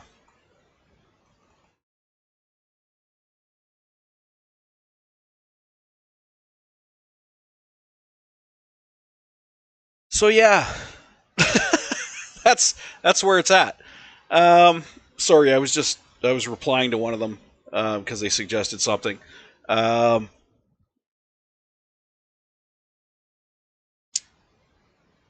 so what they suggest they also said you can either drive the outline and record it, or you could draw the outline on the course play menu. But I don't know how to do that. I didn't know you could do that. So maybe they'll come back to me and tell me how to do that. But anyway, so we have our entire area here, and this is on the course play menu. So I am on the course play menu. Now, like I said, this field here I'm probably going to have to plow manually because I think what's screwing it up is the fact that I still have this island here, and this is not considered field because this is not considered field. So right now this is not considered field. It's like if I made a field around this area here, this would not be considered a field either because it's, trees and ground and all that stuff. So it would consider quote unquote islands. So I think it's having trouble determining what's the field and what's the island, and that's why it's crashing. So if we go to course play, we have the course play menu here, and it's well, that's not it either. Okay, let me get back to our tractor here. Okay, and now if I go into course play, okay, so we have all of our course plays here. If I go here and I go to open course editor, target is not a course. Okay, so that's okay. Load course, change course. Okay, where is our course play, course play, course play? We have that. We have the 3 menus for course play. I don't think this is a course play menu. This is not a course play menu. This is a course play menu. So if we go, I can't open the editor because I'm not a target location is not a course. Field 1B. Oh, field 18. Field 18 is not a okay. So that's yeah, because I have it clicked right now. I don't want to click. I want to select no course. How do I select no course? I have no course selected. Okay, so wait, how do I get to the course play menu? That is, I think. Okay, let me go over here. Let me get out of this field. Let me get out of this manual field. Let me go just over here, and I'll click this button, and then I'll go course. Aha! Okay, so if I go to, oh, that is on this top one. Okay, so if I go to open, close. Okay, no. Go to, no. Field work, no. How do I create a field? I don't see how you can create a field here. Other than driving it. It seemed like they were giving, that guy was giving me the impression you can actually draw it. But I don't see that anywhere here.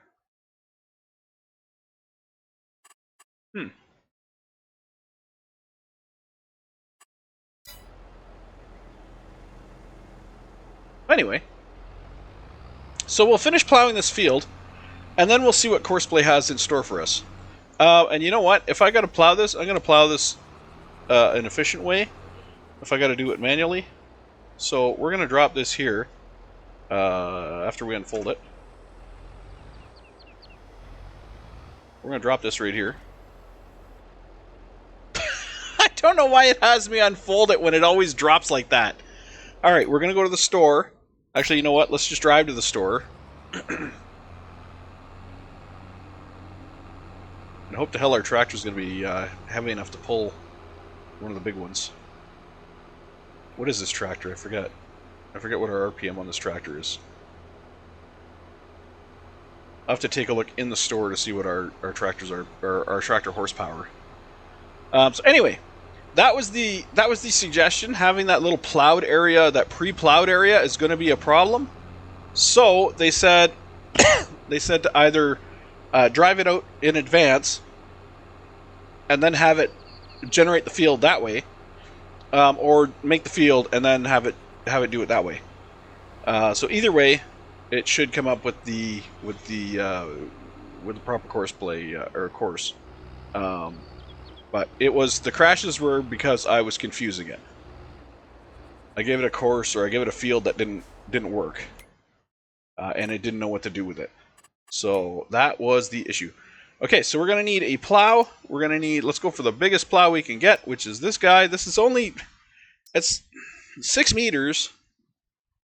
It's only a couple meters more.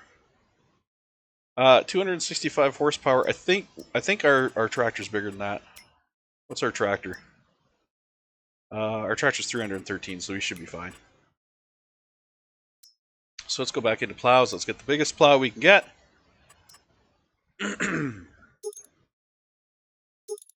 They got the Pacomat design, which is kind of cool. Okay, so we're going to lease it. Don't want to buy it, because we're only going to use it for this one field. And then we're going to go back to trying it the other way. Come here, you. Let's get her going. Rum rum.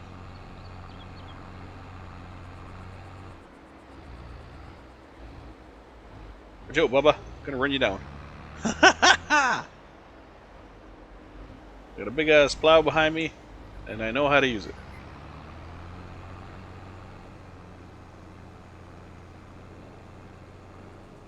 That is a big ass plow. Look at that. Jesus. That's gonna hang out a mile beside us. That is massive.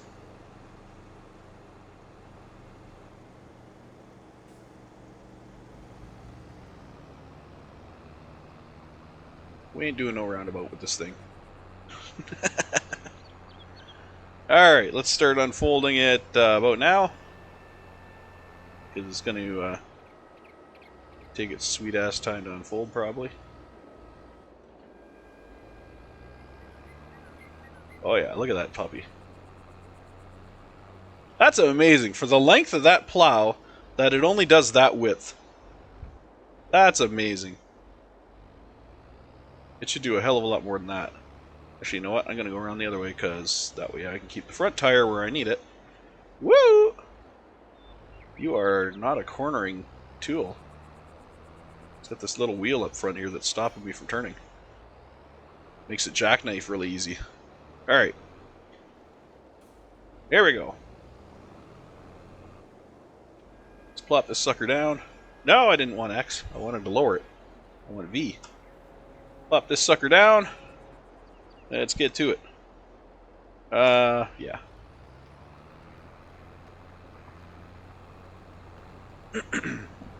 Excuse me. That little notch there might also be causing an issue. That little notch there I didn't fix. It might not know how to deal with that either. So I will. I'll paint that out before I do the course play on this.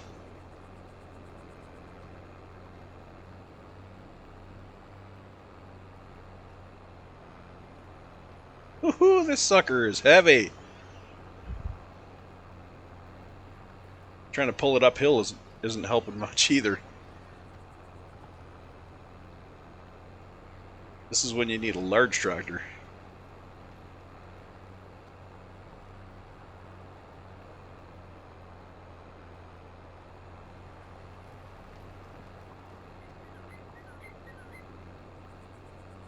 is when you need one of those large tractors with the tracks on them.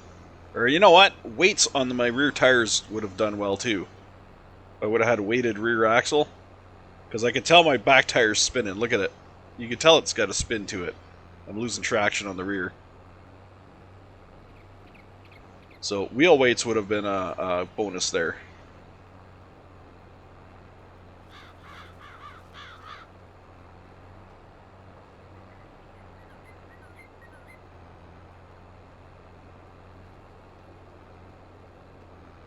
You want your back tires to be heavy so they dig into the soil. Instead of just skirting on top of it. This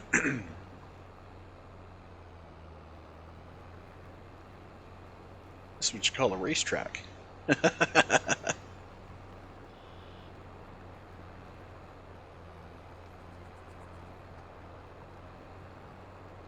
Except I don't think there's any race cars that would be able to stick to it. Well, maybe. Maybe. It's a small enough... I shouldn't say small enough. It's a big enough field for some... yeah, it's a big enough field for some car rallies. Actually, I think the track around here is probably smaller than that.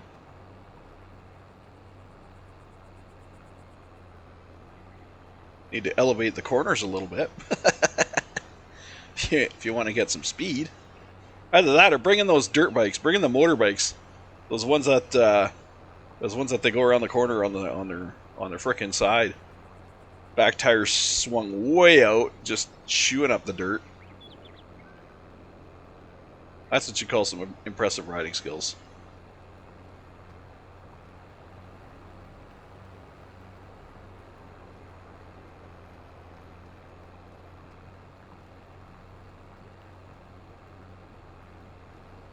I don't think dirt bikers, like regular dirt bikers, would like a course this small, though. Those guys would. They'd be constantly laying it down on the side. Ever see those races? Those things are insane, man. The bike tires are skinny. They're almost as skinny as like just regular mountain bike tires. They're some skinny tires for a motorbike. I guess it helps them get it leaned over and spin on the dirt.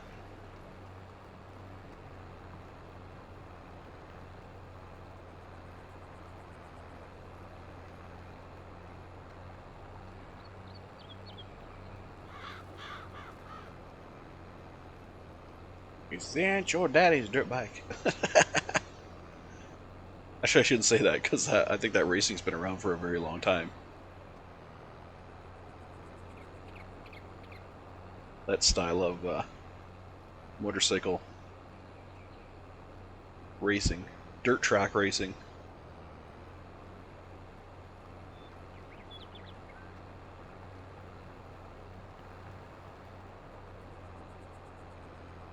Alright, we got some good headland passes.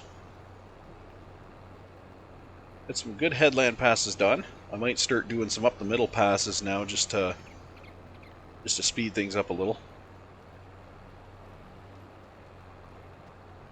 Speaking of speeding things up, how fast can I pull this plow? Can I get her up to 15? No. Looks like 12s are going to be our limit. Still faster than 10, but it looks like 12 is going to be our limit.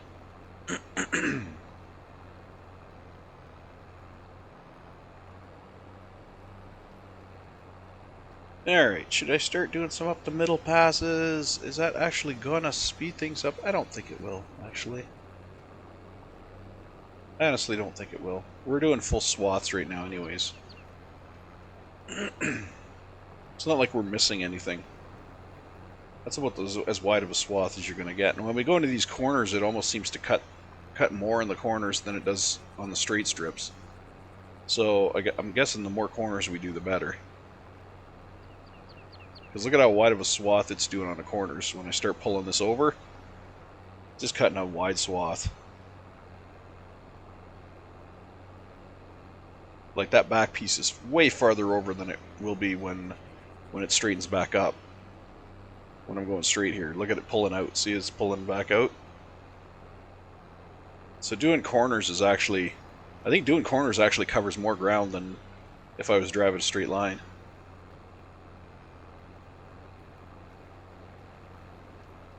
So I think we'll just stay in the corners so we can work this field as much as we can.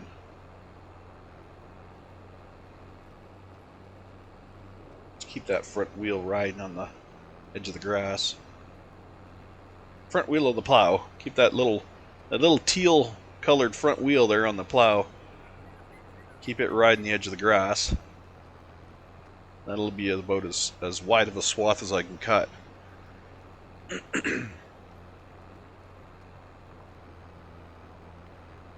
Especially in the corners. Straight away I could probably come a little bit over further, but in the corners I want to stay on that. So if I go too far, I'm going to miss. I'll miss the edge. Oh, just like there. Ooh, oh, that was close. I brought that tire a little too far off the edge. Almost screwed it up. I don't want to have to back up. We're not doing too bad here. This is going to be a decent sized field. I mean, it's going to be a small field, but it's going to be decent. About the same size as the smaller fields that you can buy. And this is only one field. We still got another 2 fields that I was able to plot out, or at least able to eyeball. So I think this was a good investment, this land. I'm going to turn this land into farmland. And we still have all the in-game fields available, just in case we need to go do side jobs at some point.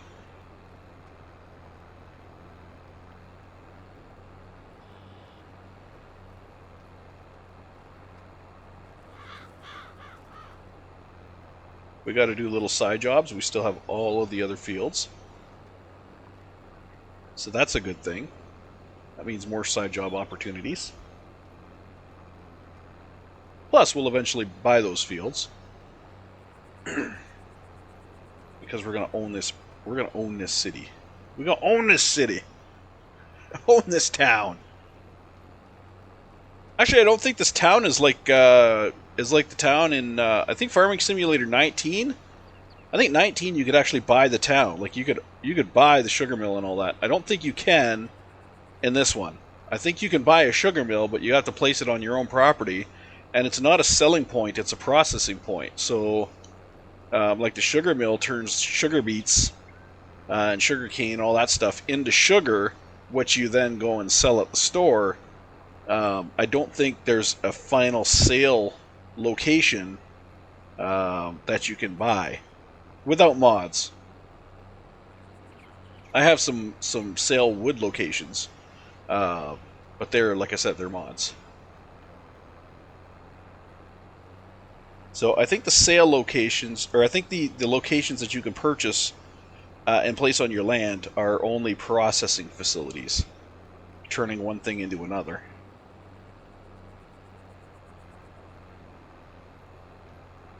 You know, kind of like the stone plant I got. The mod that I installed for the stone plant isn't a selling point. It's actually a conversion point. It lets you convert stone into lime, which I thought was pretty fair. I'm not seeing. Am I seeing stone on this? Oh yeah, there's stone on this field. Okay, it's kind of hard to see at this zoom. There's stone on this field, so that's good. I don't think I'll be able to afford the stone plant anytime soon. I think it's expensive. But we will need lime, because I did enable lime. I kept lime enabled, I kept stone enabled, because those I think are important. Fertilizer is also enabled. I turned off the weeds because weeds are stupid. There's actually quite a few bugs with weeds too. So better to avoid those. I don't want the weeds screwing up my yield just because I can't get rid of them, or because they're bugged.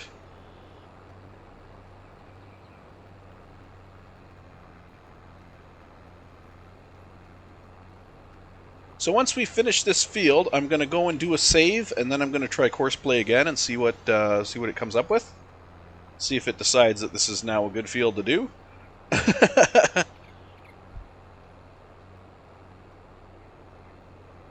Because I was flat out told that if course play does not like your field, that's when the crash occurs, because it can't figure it out. It gets stuck trying to figure it out, and it does its best, but it basically sits there going, okay, I'm going to try to figure this out, and I'll talk to you later. But it doesn't return. It just tells you it's going to try to figure it out, and then it goes away. And it takes the game with it. So, any course play devs out there might want to work on that. Maybe put like a dead switch in course play to where it's like, okay, I can't figure this field out, and then it just tells you that it can't figure the field out instead of going to such lengths that it just bombs. Maybe have a built-in timer or something that if the field takes X amount of time to craft, it just says to hell with it. Could not build field in allotted time or something. Because it's normally pretty fast. It's normally pretty fast and gets the job done really well. When you have a compatible field, that is. When you make something like I made, where it's going, what the fuck? I mean, it should recognize that it is a what the fuck field. and as such, come back and ask me, what the fuck? You'd be like, the hell are you trying to do over here?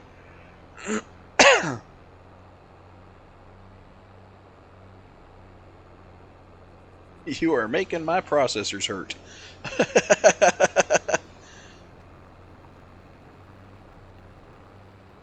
Okay, so we're almost done this field. That didn't really take any time at all. Actually pretty straightforward. I think, though, I'm going to miss a strip. Yep. Damn, I wasn't far enough in. Oh well. We'll come back and get her.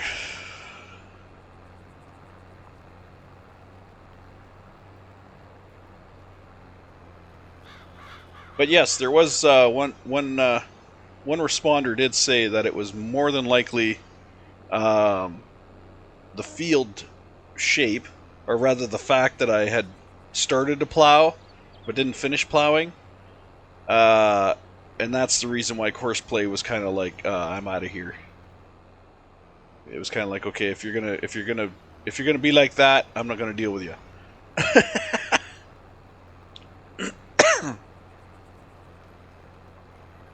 We're done here.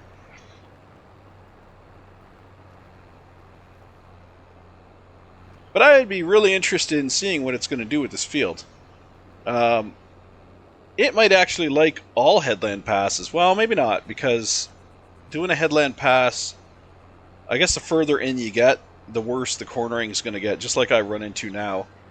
The worse the cornering is going to get for headland passes.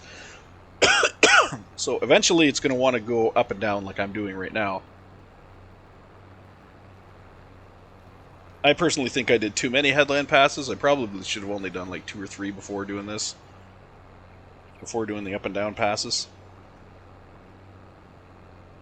But that's fine. I would say 3. 3 headland passes, and then switch to the up and downs. That would have been better in this circumstance. I'm going to go grab this little strip right here, get rid of it, and then we can work on getting rid of these other 2 strips.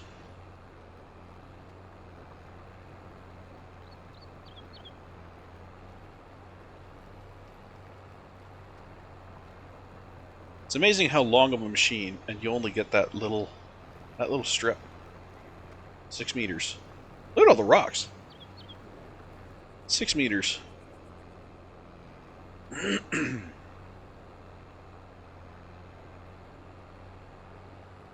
So my test for this field is actually going to be rock collecting.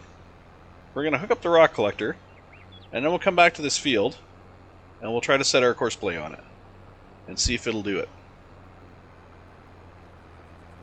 I could have stretched the field a little further that way. Just avoid this hill and make it, you know, out there a little bit. Instead of just keeping the kind of round shape. I technically could still do that. That would add a couple of acres, probably. Well, maybe not a couple acres. Might add a single acre to the field. Excuse me.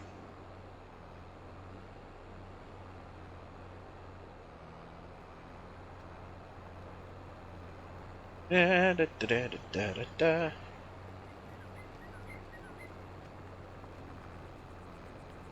Making our field so we can grow crops. Oh, we didn't set up I didn't set up my tree thing yet. The tree grow speeds. But again, I really don't need that until I start planting trees, I guess. I'll do that later. Hopefully I'll remember to do it later. I should probably do it now so I don't forget to do it later. I pretty much lower the trees right down.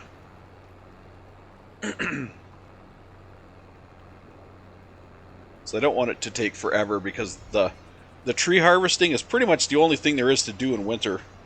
Even if you have crops set so they can plant, they usually don't grow over the winter. I don't believe anyway. You're not going to harvest them when there's snow on the ground, because your harvest is going to suck. So, I mean, logging is really the only winter activity there is, other than plowing, and plowing doesn't really make you money. It's just kind of entertaining. I do enjoy it, though. I like the snow plowing aspect of the game. I like plowing all the roads I make. Little roads through the fields and such. Put markers on them. Oh, I don't know if I added that. I was supposed to add a mod that gives me land markers, so I could actually mark out my custom roads. Like they have on these roads here, they have, like you go around corners and whatnot, they have little bars, or little posts, I should say, to show you where the corners are. Okay, last pass. My last pass, and this field will be generated. This will be our field. It is a good field. It's actually a decent size. I'm surprised they didn't have one here already. This is a decent sized field. Alright, we're going to raise this up. We're going to fold it.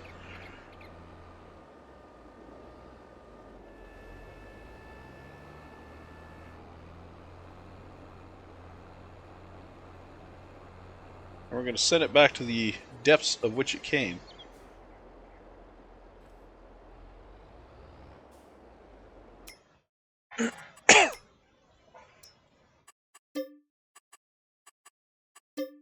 Alright. Tool returned.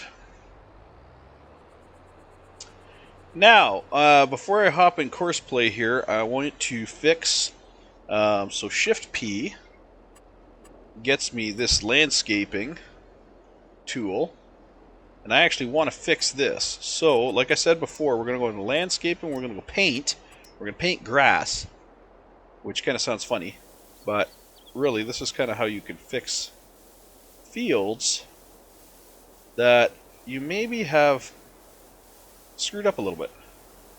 So we're just going to paint in the dirt here, like so. There we go. And then we're going to go to plants. We're going to go to this one right here, which is meadow, and we will fix the grass. Unfortunately, this burns through money. It's like 50 bucks a box. But there we go. Looks like we never even plowed that area.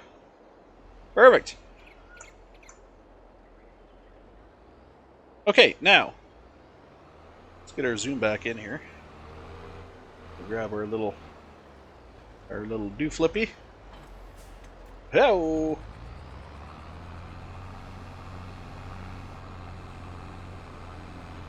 No, yeah, you won't detach if I do that. So let's do this. Okay, now we're gonna pull you like right here and detach you and watch you flip over. Oh, you didn't flip over that time. Hey. Okay. Now, if you see any red lines, that's just Courseplay figuring out how wide the vehicle is.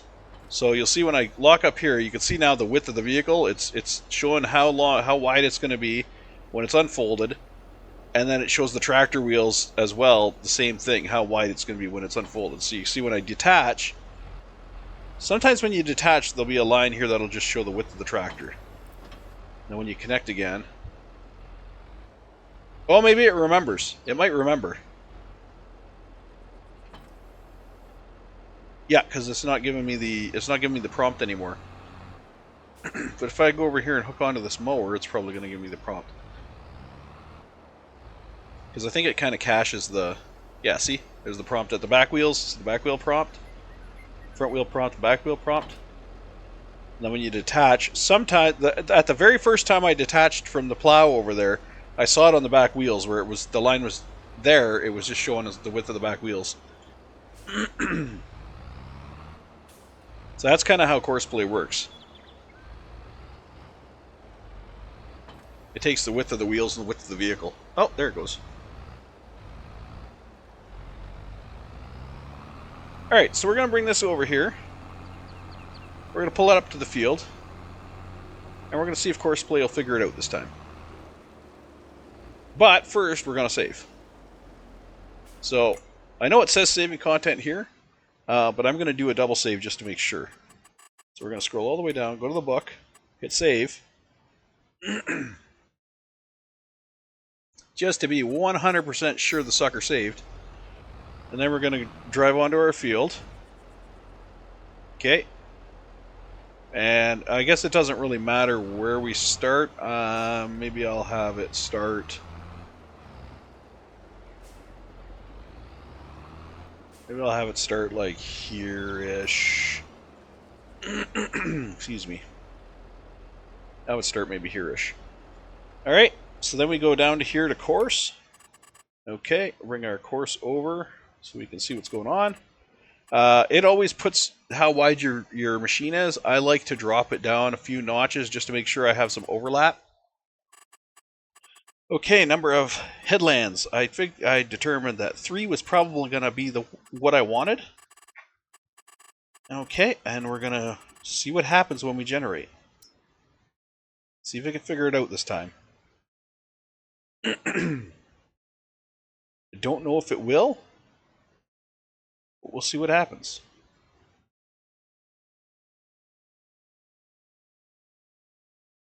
I might even have to remove that CP1. I might have to remove that and see if it will just create it based on just the field being there. Because it could be the custom field that it's having trouble with too. Because I've never actually used custom fields. I've always, even when I merge fields, I've never used a custom field. I've just parked on the field, hit the button, and it's figured it out. So it might be having troubles because I created that CP1 custom field. But it looks like we're going to have another crash. It looks like it's not going to go.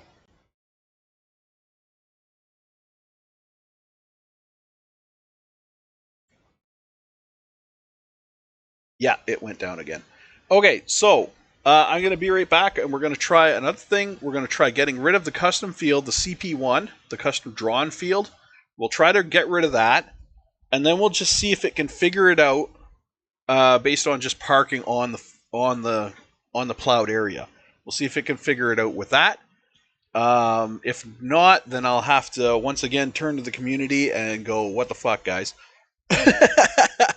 So, once again, I will be back in 3, 2, 1. All right, here we are, back again. And, Jesus. Okay. Back to our tractor. And you can see our tractor's parked back off the field where it's supposed to be. Perfect.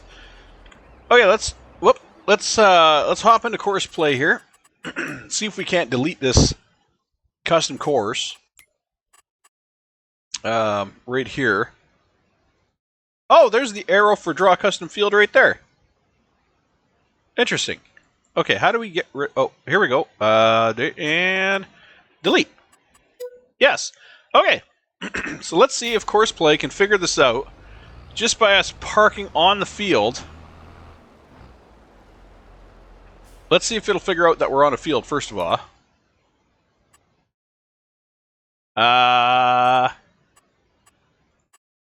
It came in here. Okay. Let's see what happens. Do you know what you're doing, course play? Do you know what you're doing?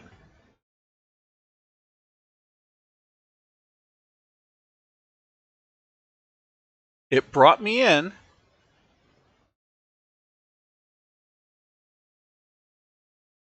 But I don't think it knows what it's doing.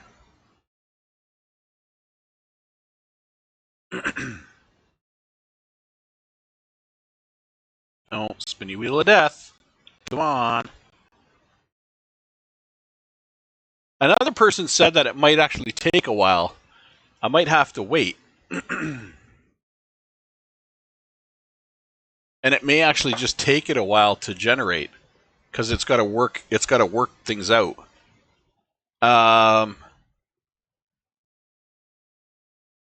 I personally don't want to do that because, you know, waiting around is not entertaining for you guys.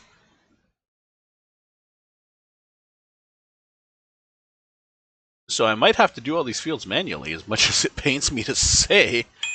These might all have to be done manually. Like, everything might have to be done manually.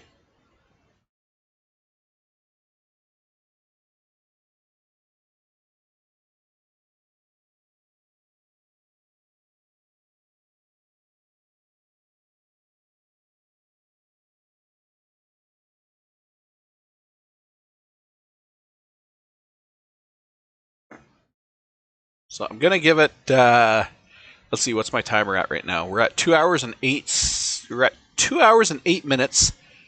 Soon to be 2 hours. Okay, 2 hours and 9 minutes now. So I'm gonna give it. Oh. Okay.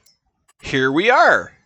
So it actually kicked out and said, "Okay, maybe I'm just not being patient enough." Which, hey, you know what? That's very, very possible because I am not a patient person at times. So, here's what we're going to do. We're going to back out. We're going to go back into course play. Back to here. Now, this is where it said... Ah, there it is. Okay. Oh, if you're not selected on a tractor, you can draw a custom field. Ah! Okay. Okay. I'm good with this. Okay, so let's draw a custom field, and let's, with right click it says. Draw custom field lines with right click. Okay. Oh, I see. Okay, so then I just have to draw around. Okay, just keep following the edge. Following the edge. Just don't make it stupid. And how do you oh, you enter finishes it. Okay. And that's pretty much a straight line going zip. Okay, and then we come around to here, over to here, come back this way, and back down here, and we can probably zip to here. Zippity zoo da. And then bring it around, and boom, back to 1. Okay, save custom field. Do I want to save it at CP1? No, I'd rather name it something else, but I guess we'll save it as CP1. Okay, so we have our custom field. Again. Okay, it knows it's for... Okay. Okay. Oh, rename. Rename. Okay, we'll call this field 1. Oh, how about we call this 9-1? Because this is section 9, so we'll call it 9-1. Okay. So field 9-1. Okay. So course play is working. I'm just being an idiot and not giving it the time it needs.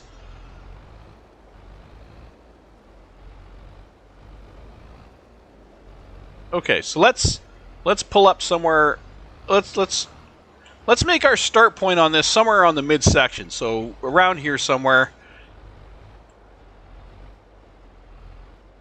Just because I want it to have a nice, flat area to start and finish on.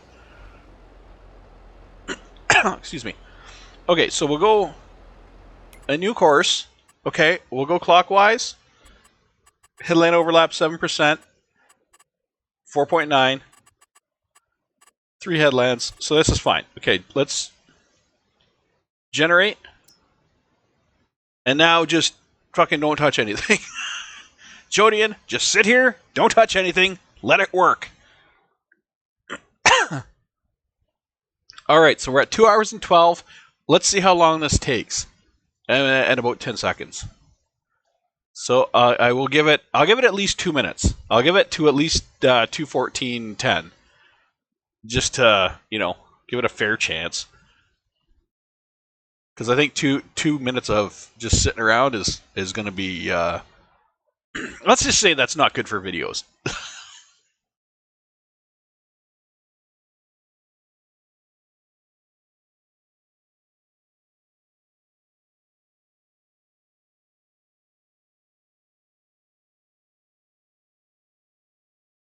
Now, does it think I'm on field 9-1? Or does it think I'm on... I just noticed the white outline. I just noticed this white outline. It might think I'm trying to make a field in this whole area.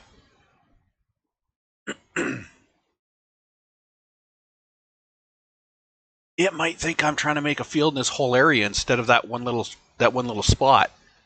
I never even thought to look at that. Because there's a way you can... I think there's a way you can set what field it's looking at. I wonder if that's why it's crashing. The field is just too damn big. Yeah, could not generate course. Okay, so let me get out of here. Field work.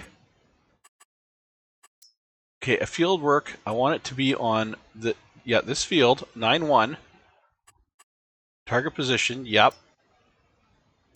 Okay.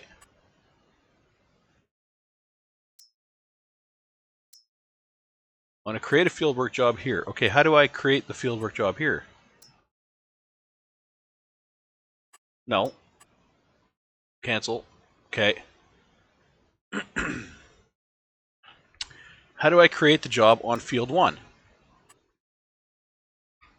Because I think it's trying to... If I go to CP fieldwork, see, it highlights this entire section as being the field. So field position is here, right? But it doesn't... Field position's here at 9-1. But it's not telling me that it's 9-1 that it's trying to do. It's trying to do... Okay, wait a minute. There was a setting for that. Hold on. There was a setting for that.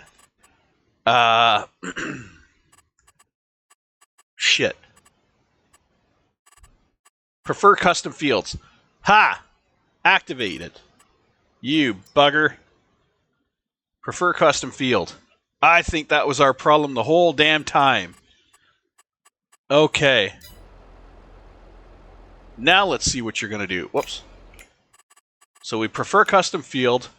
Now we're here. We're going to... No, we're going to click you, create job. Okay, field work, yep. We're going CP field work. Field is here. Okay. Open the course generator. Okay. Ha ha ha ha ha! We got our white line around our field. Yes! Okay.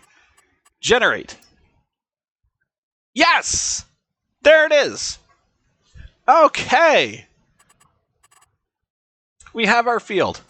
All right, so that was the problem. It was prioritizing. It was a good thing I noticed that white line on the outside. It was prioritizing this entire region, and that's why it was going, I can't make a course. I can't make a field, because it thought I wanted to do the whole damn region, which, I mean, that's one hell of a field, but it's not gonna work. Okay, number of headlands. Let's up that a little bit. See how it looks with 8. Oh, that's a little too much. 5. I don't want sharp corners, because that's where you have problems with it missing stone. That looks all right.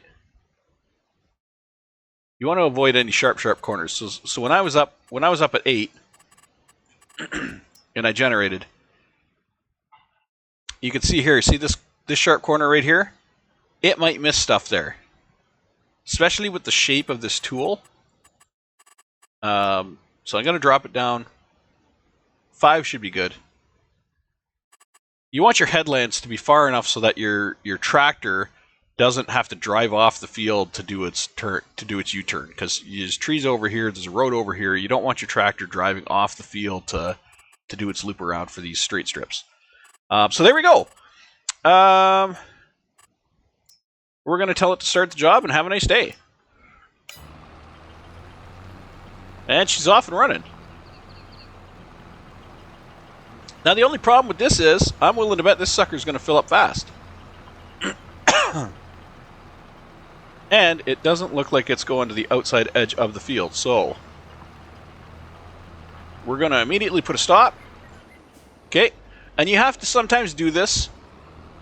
You have to sometimes do this with course play. It's not perfect. But they do give you the tools to make it perfect, which is awesome. That's why I really like it.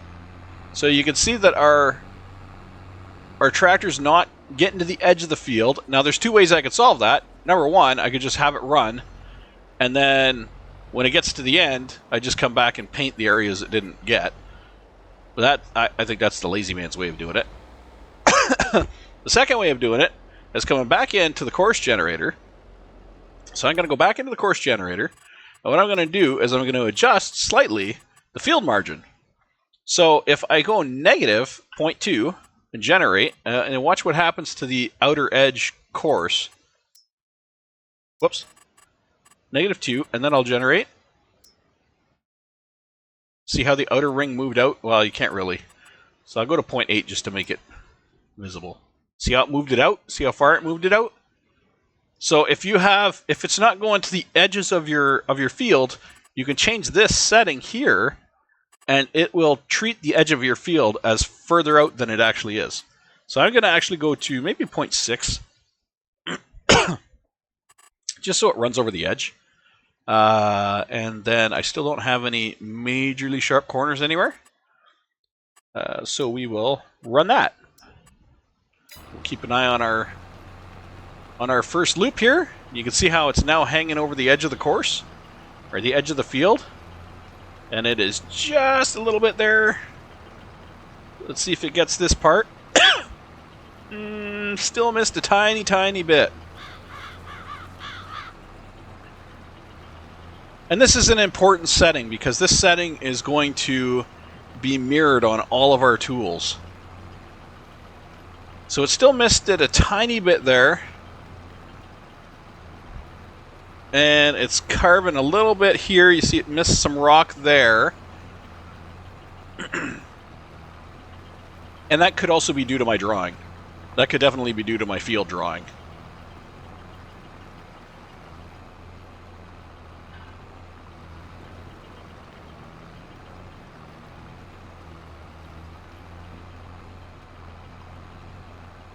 So we'll get back around to the start, and then what I'm going to do is I'm going to just do a very quick. Yeah, I could almost.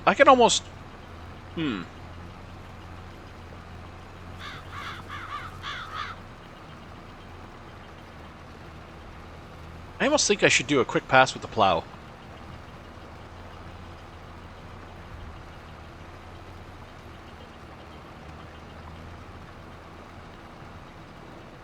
Because I don't think my hand-drawn is... I don't think my hand-drawn field is as good as the course that I had originally done where I drove it.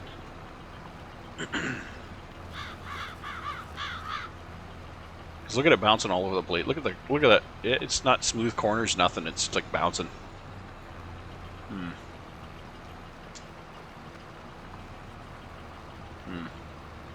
Okay, well, you know what we're gonna do? We're gonna do that. All right, pause. Pause here. Let's bring that up. Okay, we're gonna park you here. All right. We're gonna clear out this field, and we're gonna do this right.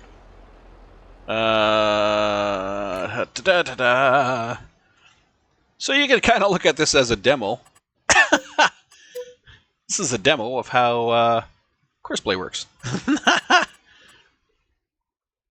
Okay, so what we're going to do, we're going to clear our course, delete our course. Okay, course gone. And we're going to do what we did the first time. We're just going to come over here. We're going to draw out our custom field. Let's set our speed, do something that's a little more reasonable. Okay, and I'm going to do the same thing. I'm just going to keep my front tire on the edge of the grass as we drive around. So we'll start recording here, and then we will go. And just keep that front tire right on the edge of the grass. And this should be the most accurate drawing of the course, or of the field, that I can possibly do. Is just keeping that front tire right on the edge of the grass. This is as accurate as this field will ever get drawn.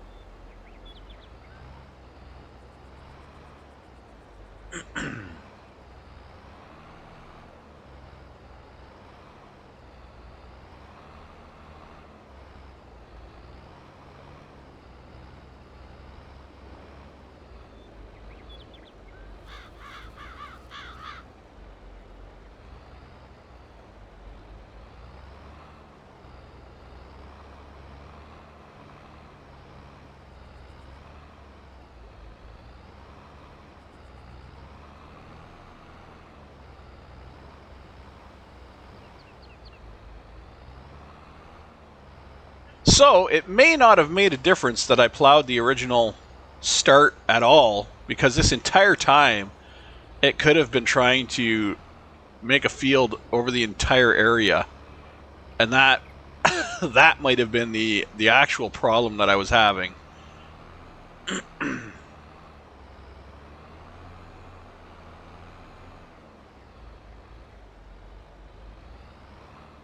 So once I get back to point 0 here, I might very quickly go make that note just in case anybody comes upon that Reddit thread and might have the same issue.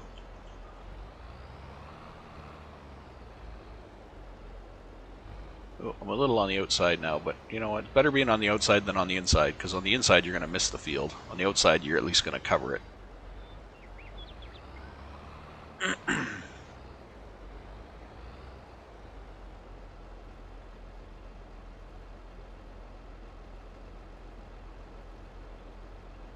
This little tractor sounds like it's idling half the way. Doesn't sound like it's any... no gas at all. Alright.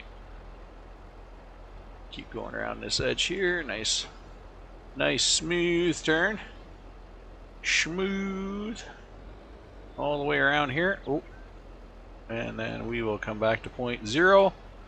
Kaboom. Damn close. Damn close. Okay. You want to save it? Yes, I want to save it. Okay, now we go back into our course thing here. There's our CP1 field, which now looks a lot smoother on the corners. Okay, we're going to rename it again. We're going to rename it field 9-1. Okay. Okay. Now let's hook up to our rock machine and try this again. Should be pretty damn accurate this time.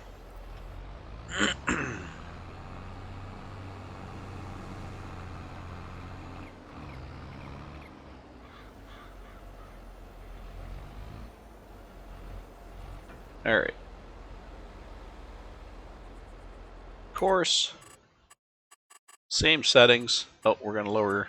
No, we're gonna lower that to 4.9. Number of headlands. Yeah, 5 was alright. Smooth clockwise, automatic, and a field margin of, let's go 0.2. Nice smooth corners. Okay. I like how that looks. I like how that looks. It's not really jumpy. It's not as jumpy as it was, like going da-da-da-da-da-da. It's nice smooth up and downs. Okay, let's see how this works. Let's watch our first pass. And already we're off. Look at how far off we are. Why are we so far off?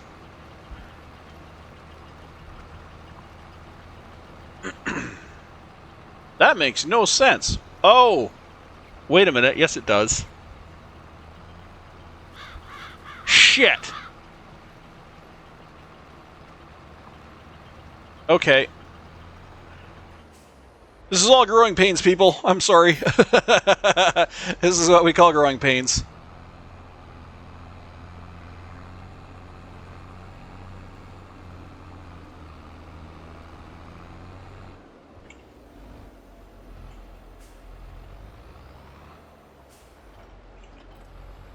I just figured out how courseplay works. It records from the center of your vehicle. So I was using the front tire, which means it thinks the course is further over than it is. I need to keep the center of my tractor on the line. On the edge. I need the center of my tractor to be on the edge of the course. Oi. Okay. Let's try this again. I don't know why that line's pointing that way, but whatever. Yeah, look at the line now. Yeah. Oh, stupid. I got to keep the center of my tractor on that line. On the grass.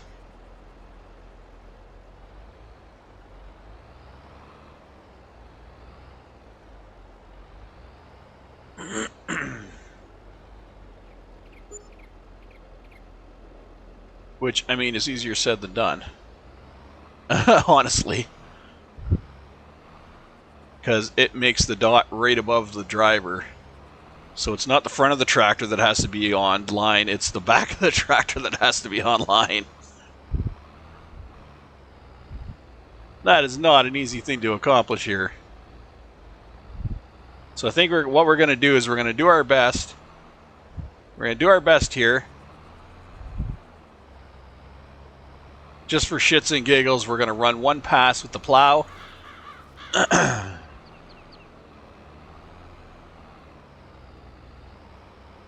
Which should hopefully make the field proper. And then from then on, I'm going to drive the field first, and then I'll have courseplay plow it. That's going to be the from now on. This is definitely not the way. This is not the way to do a field. Plowing it first and then trying to get courseplay to properly detect where the hell the field is. This is not the way to do it. Unless, like I said, unless I'm missing some feature of courseplay that does this for you.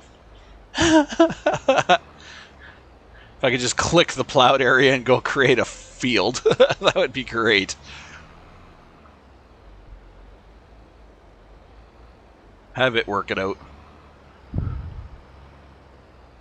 Where am I? I'm up on the top now.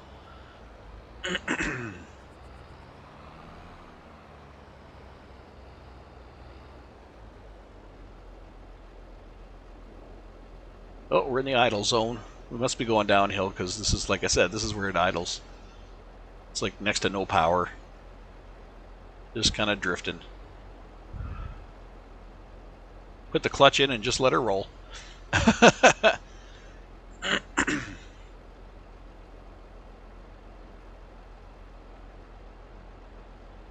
Okay, and we should be coming back to the start any second. Now, bam. Oh, one more dot there. Come on, one more dot. One more dot. There we go. Okay. Yes, save the course as CP1. Alright, let's go grab our plow. I'm going to actually have it drive the course. At least the outer ring. I'm going to have it do a headland pass.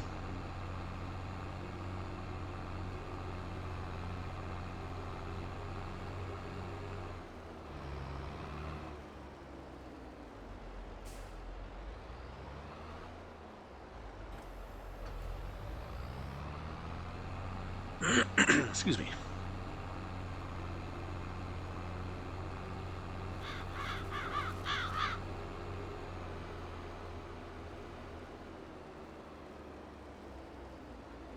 Okay, this field here, I want to set a course.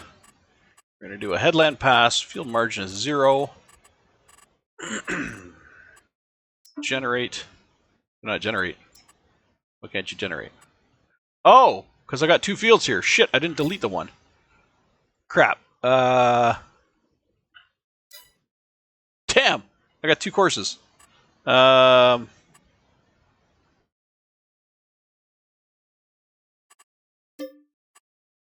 I want to delete the other one, not CP1. I want to delete the other one.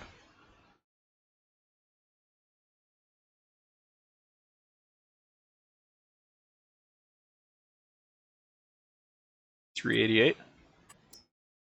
No, that's CP1. Okay, you know what? I might have to rename it something stupid. I'll just rename it 1.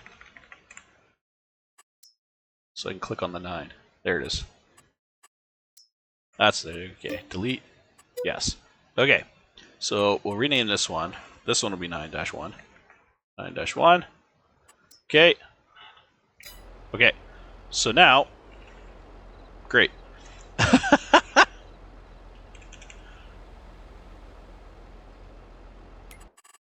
Okay. Could not generate. What can't you generate on a field? Wait.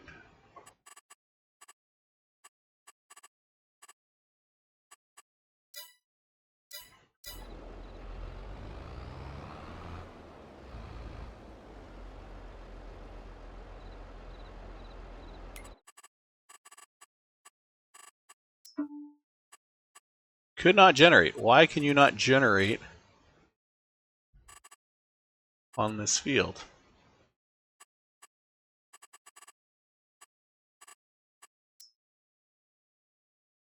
Oh. That's weird. You couldn't generate at 3.3? What if I go to 3.8? Really? You just can't generate at 3.3? That's weird. Okay, whatever. Oh, but you generate at 3.2. I don't care.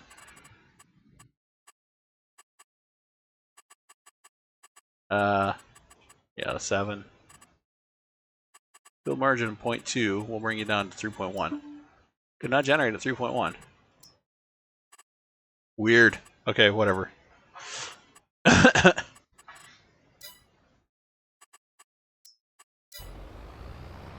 Let's start you and just have you plow the edge. However you want to do it. I don't care.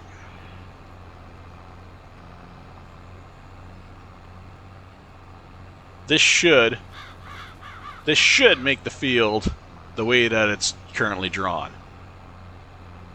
So we stop having problems.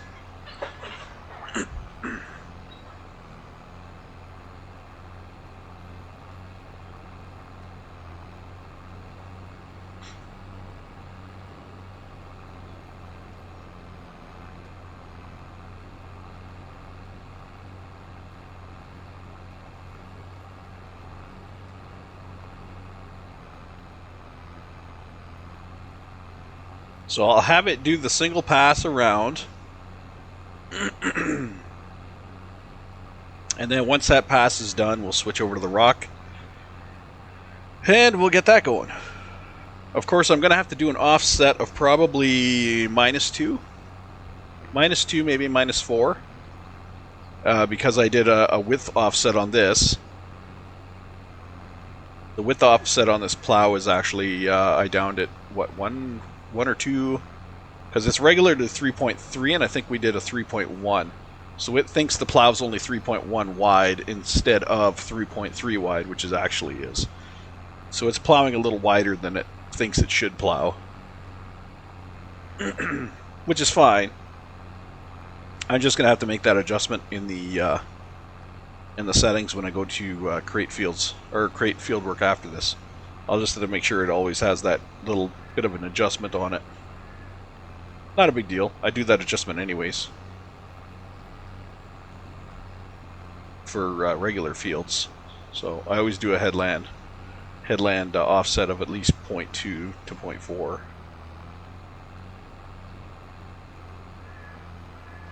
So we're going to plow the edge to the shape of the field, the course play shape of the field.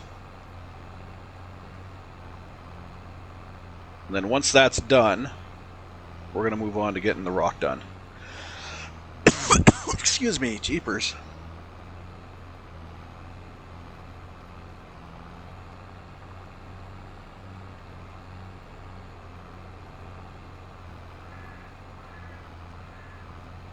And then we might eventually get to planting something.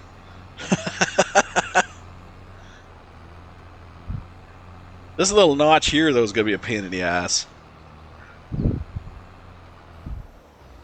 Because it thinks it has to stop and do a turnaround or something. I don't know what it's thinking it has to do there. It's got to stop and turn and plow the other way for some reason. Oh, no, you don't. No, you don't. No, you don't. No, you don't. You're not doing that. You are not doing that. Okay. Plan B. Because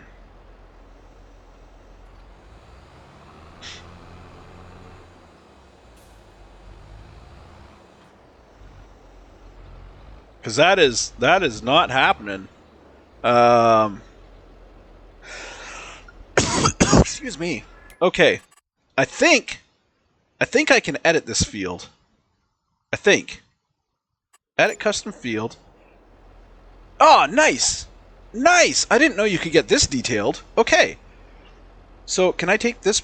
Wait. Advanced. Can I grab this point here? No. Basic. How do I... Moves a waypoint. I want to move this guy.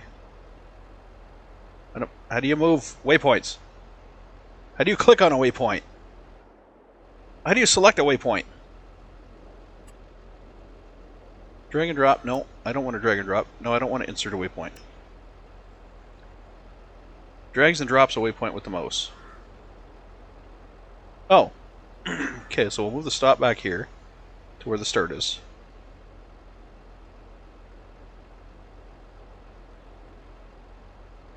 I want to get rid of that.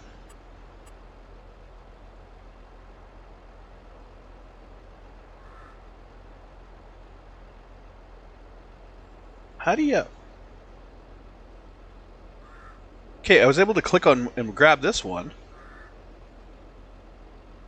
And I can move it to there. So the start and stop are at the same spot here. But how do I grab this guy?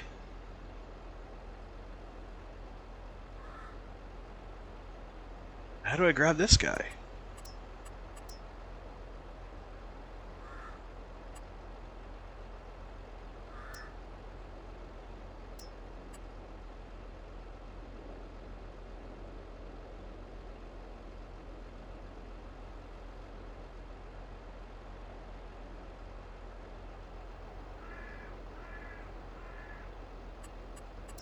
Huh.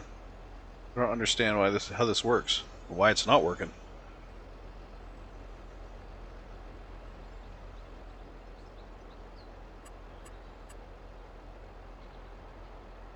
So it'll let me move that. It'll let me move this. It'll let me move all these ones that have points under them.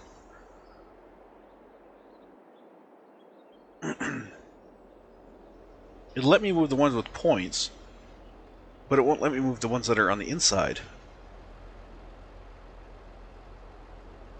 Oh wait, it's letting me... Is it letting me modify the field? Oh, it's letting me modify the field shape. Okay.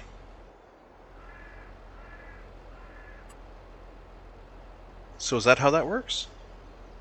Is it going to fix it now? It didn't seem to fix anything. Whoops.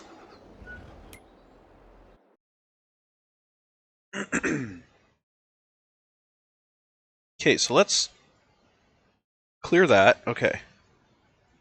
Click here. Edit field. Oh, because I'm editing the field. Okay, so if I go here, if I remove that, remove the course, and then go... oh, for fuck's sakes. Here, edit field. Oh, okay, so so I'm editing the whole field. Okay.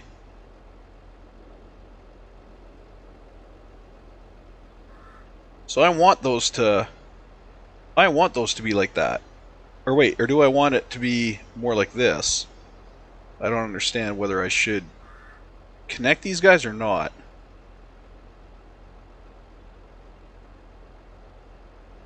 But I like that I can just...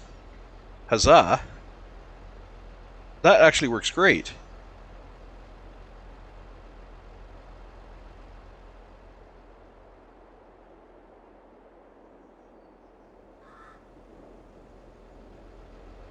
I can move the dots to actually be on the edge of the field. Oops.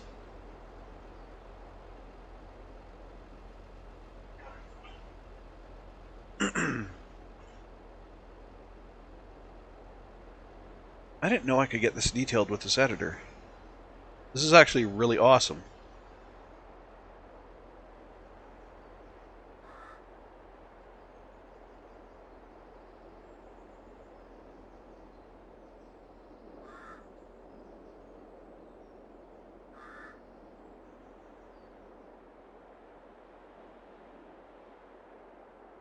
I know I'm undoing the offset that I just basically set up, but that's fine.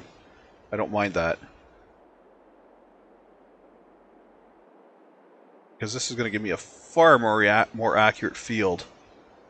Putting these lines right on the edge, because I can actually see where the lines are. I can see where the edge of the field is. And I can actually place the lines right on the field edge. This is brilliant. I just wish I knew if the lines had to actually touch each other at the start. Like whether I can leave a gap there or whether I actually have to you know, have them basically touching each other for it to know where the field is. Because I mean, logically, I should be creating a complete circle, start to finish. Like start and finish should technically be on the same spot, in my mind anyway.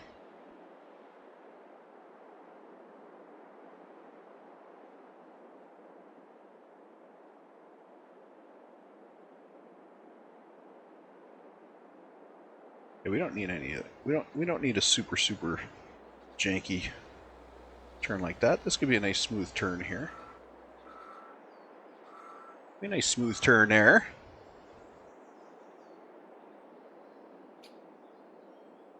Doesn't have to be janky. Nice smooth there.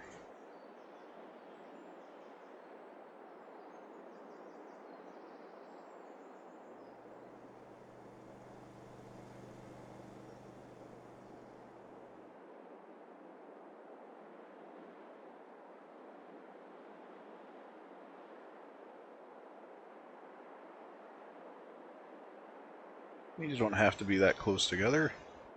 Be a little off.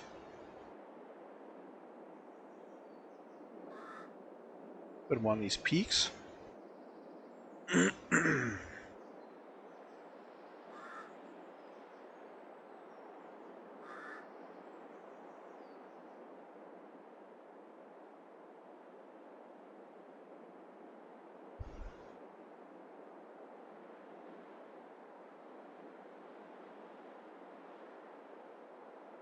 that. Here. Here. We're almost all the way around. You're getting to see some aspects of courseplay here. You're getting to see them as I see them, really. Could be educational for some people.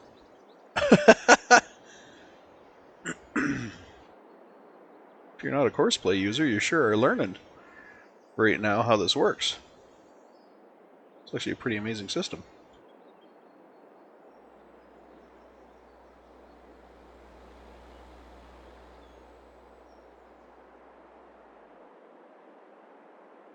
That back to there. Move this one back to, say, here.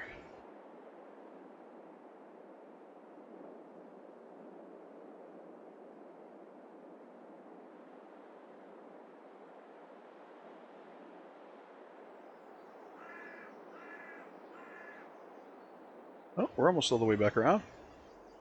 There's our stone truck. I should say our stone trailer.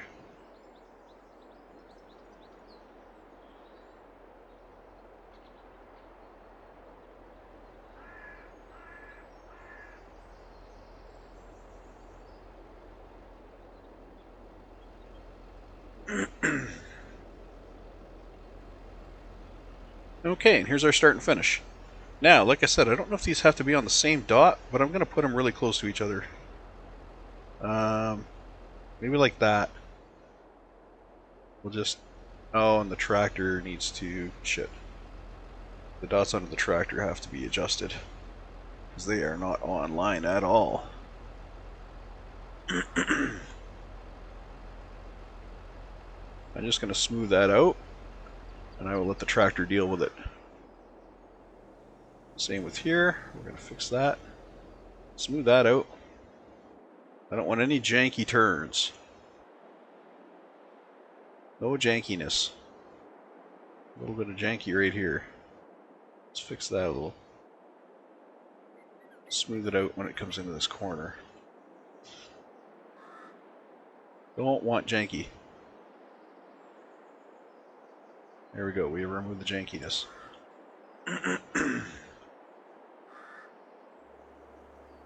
That looks fine there. That looks fine there. Nice smooth, nice and smooth, nice and smooth. No janky. No janky. And we're back to the start. Alright. I think we're good. Excuse me. So that's our course now. That's our field. So let's get back onto our field. Let's get back into our editor. Now that we have a nice smooth outline. Set our work with proper, which is 3.3, I believe it was. Field margin is 0. There we go.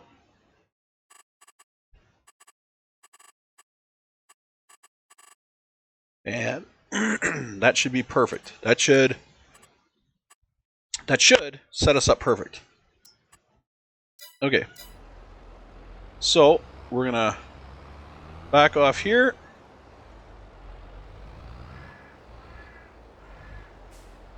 We're going to set this to start at our first waypoint. And play.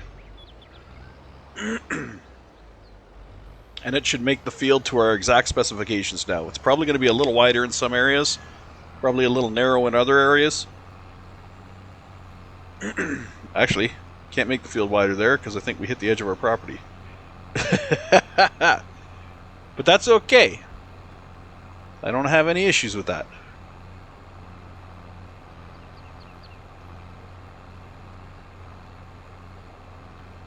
The real problem is if it gets too far to the inside, where we start having field on the outside of the plow. That means I didn't do my edges right, which should be impossible right now.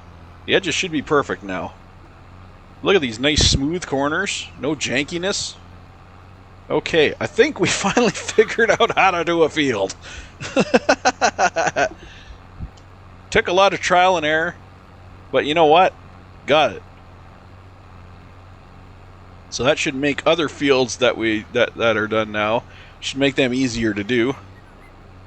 And this is going to be our first field that's actually done, complete. We have a working course work on it, or course play on it. We have a working course play on it. So that makes me happy. I don't know about you, but that makes me happy that we have a working course play field.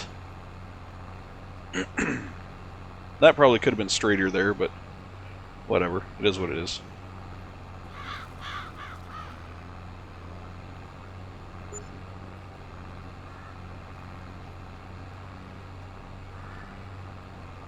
We've done all of this and we really haven't wasted any money.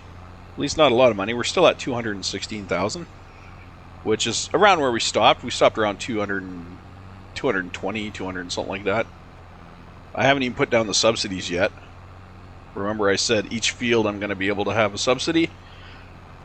I haven't even installed the subsidies yet, so we're doing okay. All the stinking around hasn't really cost us anything. A little bit of gas, which we have plenty of, and a little bit of maintenance, which again we have plenty of. So I'm not worrying about this at all. This is well worth the, what, 3 hours? Speaking of which, as soon as we're done here, what I'm going to do is pause this one. Well, not pause this one. I'm going to end this video, and we'll get on to another video. Because I don't really want these videos going much longer than 3 hours. We're approaching that right now. So once this field is done, we'll call it good. Ooh, ooh, ooh, ooh, ooh. Okay. I thought I had a problem there. I did not. All right. So there we go. We have our field plowed proper. And we can call it good. Field 1 is done.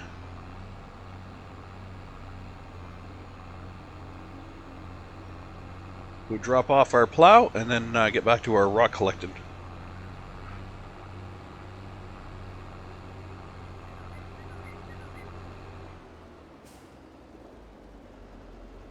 Now the rock collector is going to be a problem just because it fills up so fast. Oh, there's the lines. It shows the lines when I disconnected that. Basically resetting the width of the tractor. Then it'll reset the width of the tractor again once I pick up this. Yeah, see these little posts? I kind of wanted a mod that'll let me add those little posts to like custom roads and stuff. Just so I have plow markers in the winter. Alright. So let's get back to our start here.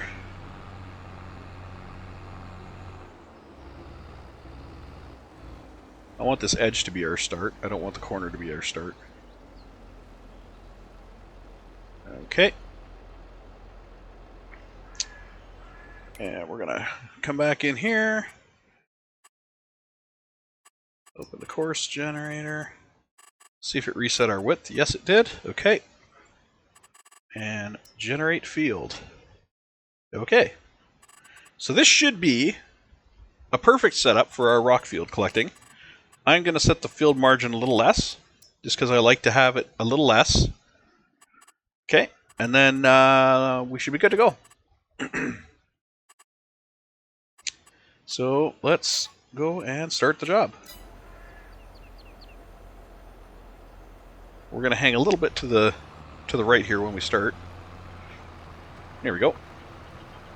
But we should be right on the edge of the field the whole time around. Pretty much on the edge of the field.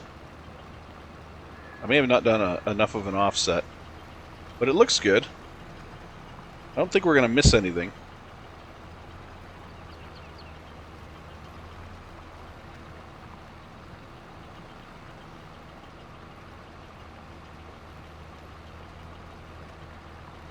Oof. No, for some reason it thinks this vehicle is wider than it is.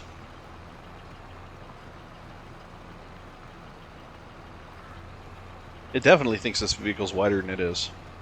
But you know what? It's not missing any rocks, so I'm not having an issue with any of that. Although there is, I think that's rock there. You got it. Okay. Let's see if it misses those. It did. Okay. So we're going to have to change our offset. Alright, so 5 meters is too wide. This is another thing you got to do with course play. Pretty much every vehicle you put around the course, you're going to have to make adjustments. So you want to do that first headland lap over and over and over again until you're sure that you have it right. I'm not worried about the field size now. I'm not worried about the course setting. What I'm worried about now is the machine offset. That's all I have to worry about now. So, we'll go back into our course play and into our temporary course. And we're going to, again, adjust our our field margin. Let's take it down to maybe 6. Okay, and we're going to bring a width of our machine down to maybe 4.8. Like so. Okay. And let's do it again.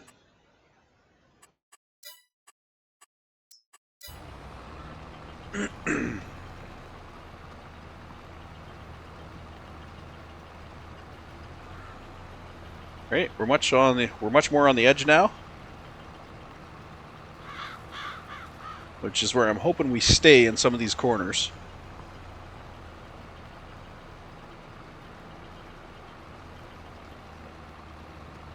I'm hoping that's going to be enough of an overlap on the corner that it stays in the corner. Not bad. Not bad. Not bad. I think we're okay with that setting. And then once we get up here where we miss the rocks, we'll see what it does there.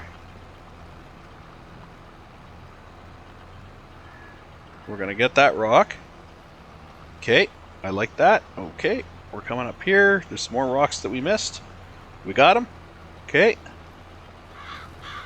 I think we're going to be good on this pass. And then, of course, every other pass. It's only this outer edge pass that's really the problem, really the problematic thing. And the only reason I think it's problematic is the way these harvesters work. See how they go out in a V shape instead of straight out? That kind of makes it a little more difficult for Courseplay to figure out where it's going to be gathering. Oh, we might have a problem in this corner. Yeah, it missed some rocks right on the edge. Here too, is it going to miss those? It missed one.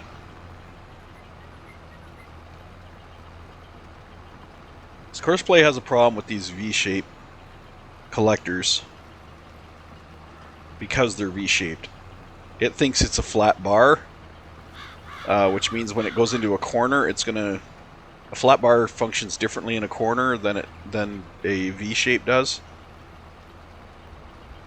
because the top of your V swings around faster than the bottom end.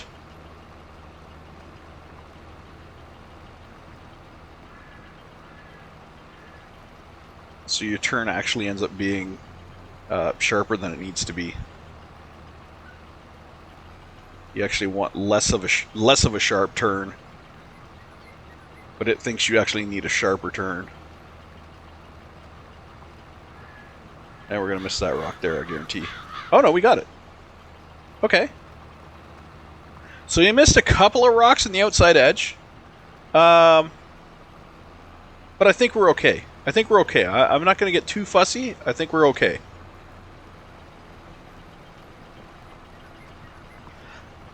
And now it's just going to continue on. It's going to do the rest of the field.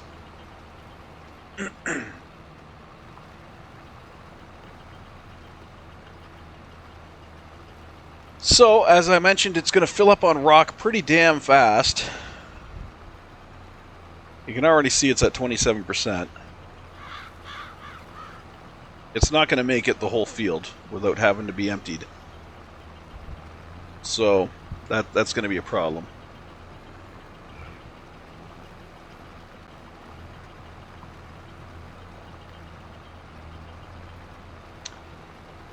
Anyway, I am going to actually have it stop on the next gap here, and we'll have it stop right, say here. Okay, and I'll back it up a little bit. Okay, and this is where we're going to continue on the next video. We'll start right here, and we'll just continue on from here. Our first field is placed, it is mapped, and it is ready to go. And then we'll start our next field. Once I have this guy planted, we'll start our next field, which I believe is going to be here. If I remember correctly, it's going to be in this area. And then our third field is going to be up here, I believe in this area. I'll have to take the tractor up and see. But I think this is going to be a big field here, in through here, I believe. Sorry about that. So this field's going to be the big one. This field's going to be probably about the same size as this one, maybe a little bit bigger, depending on the hilliness in this area. This might be a little bit bigger than this one. Might be about the same size, but this one up here should be our big one. It's going to come down in here, I think, and go like this. This area over here is likely going to be designated our tree area. So this area right here we're going to have for tree planting, forestry. Might even move some forestry into this area, depending on the landscaping. And I don't know. We'll have to look at this area here to see what we can do with it. This field might be able to continue into here. If not, we might move forestry into here as well. We might put forestry in here. Our farm, like I said, is going to be down here. This is going to be our area for our farm area, implements and stuff, tractors and whatnot. We'll use these roads to get around. And then, of course, we'll probably put in some roads here of our own too. Like maybe up here, maybe we'll put a road in through here. Maybe, depending on the shape of the landscape. But anyway, that's for later. That's not for today. So, thank you everybody for watching. I hope you're enjoying what you're seeing so far. Sorry that we had so much to go through. Growing pains and whatnot, figuring out how courseplay works. Now that we got all that down pat, though, I think everything from here on is going to go much faster. We're going to be able to get our fields planted. I might look at getting a second tractor, just seeing how much it costs for a second tractor, so that way we can have one tractor doing the courseplay work while we're doing stuff in the other tractor. I think I can afford it. And I'm going to get one of those field markers placed so we can start getting the subsidy going, the 8,000 or whatever. I don't know if it's I think it's a day, or I forget what it is, but anyway, it's a relatively small subsidy, but it'll help out with things like seed and whatnot. So until next time, thanks for watching, everybody. I hope you had a great time, and I will talk to you next time. This is Jody, and signing off. I'll see you. Bye.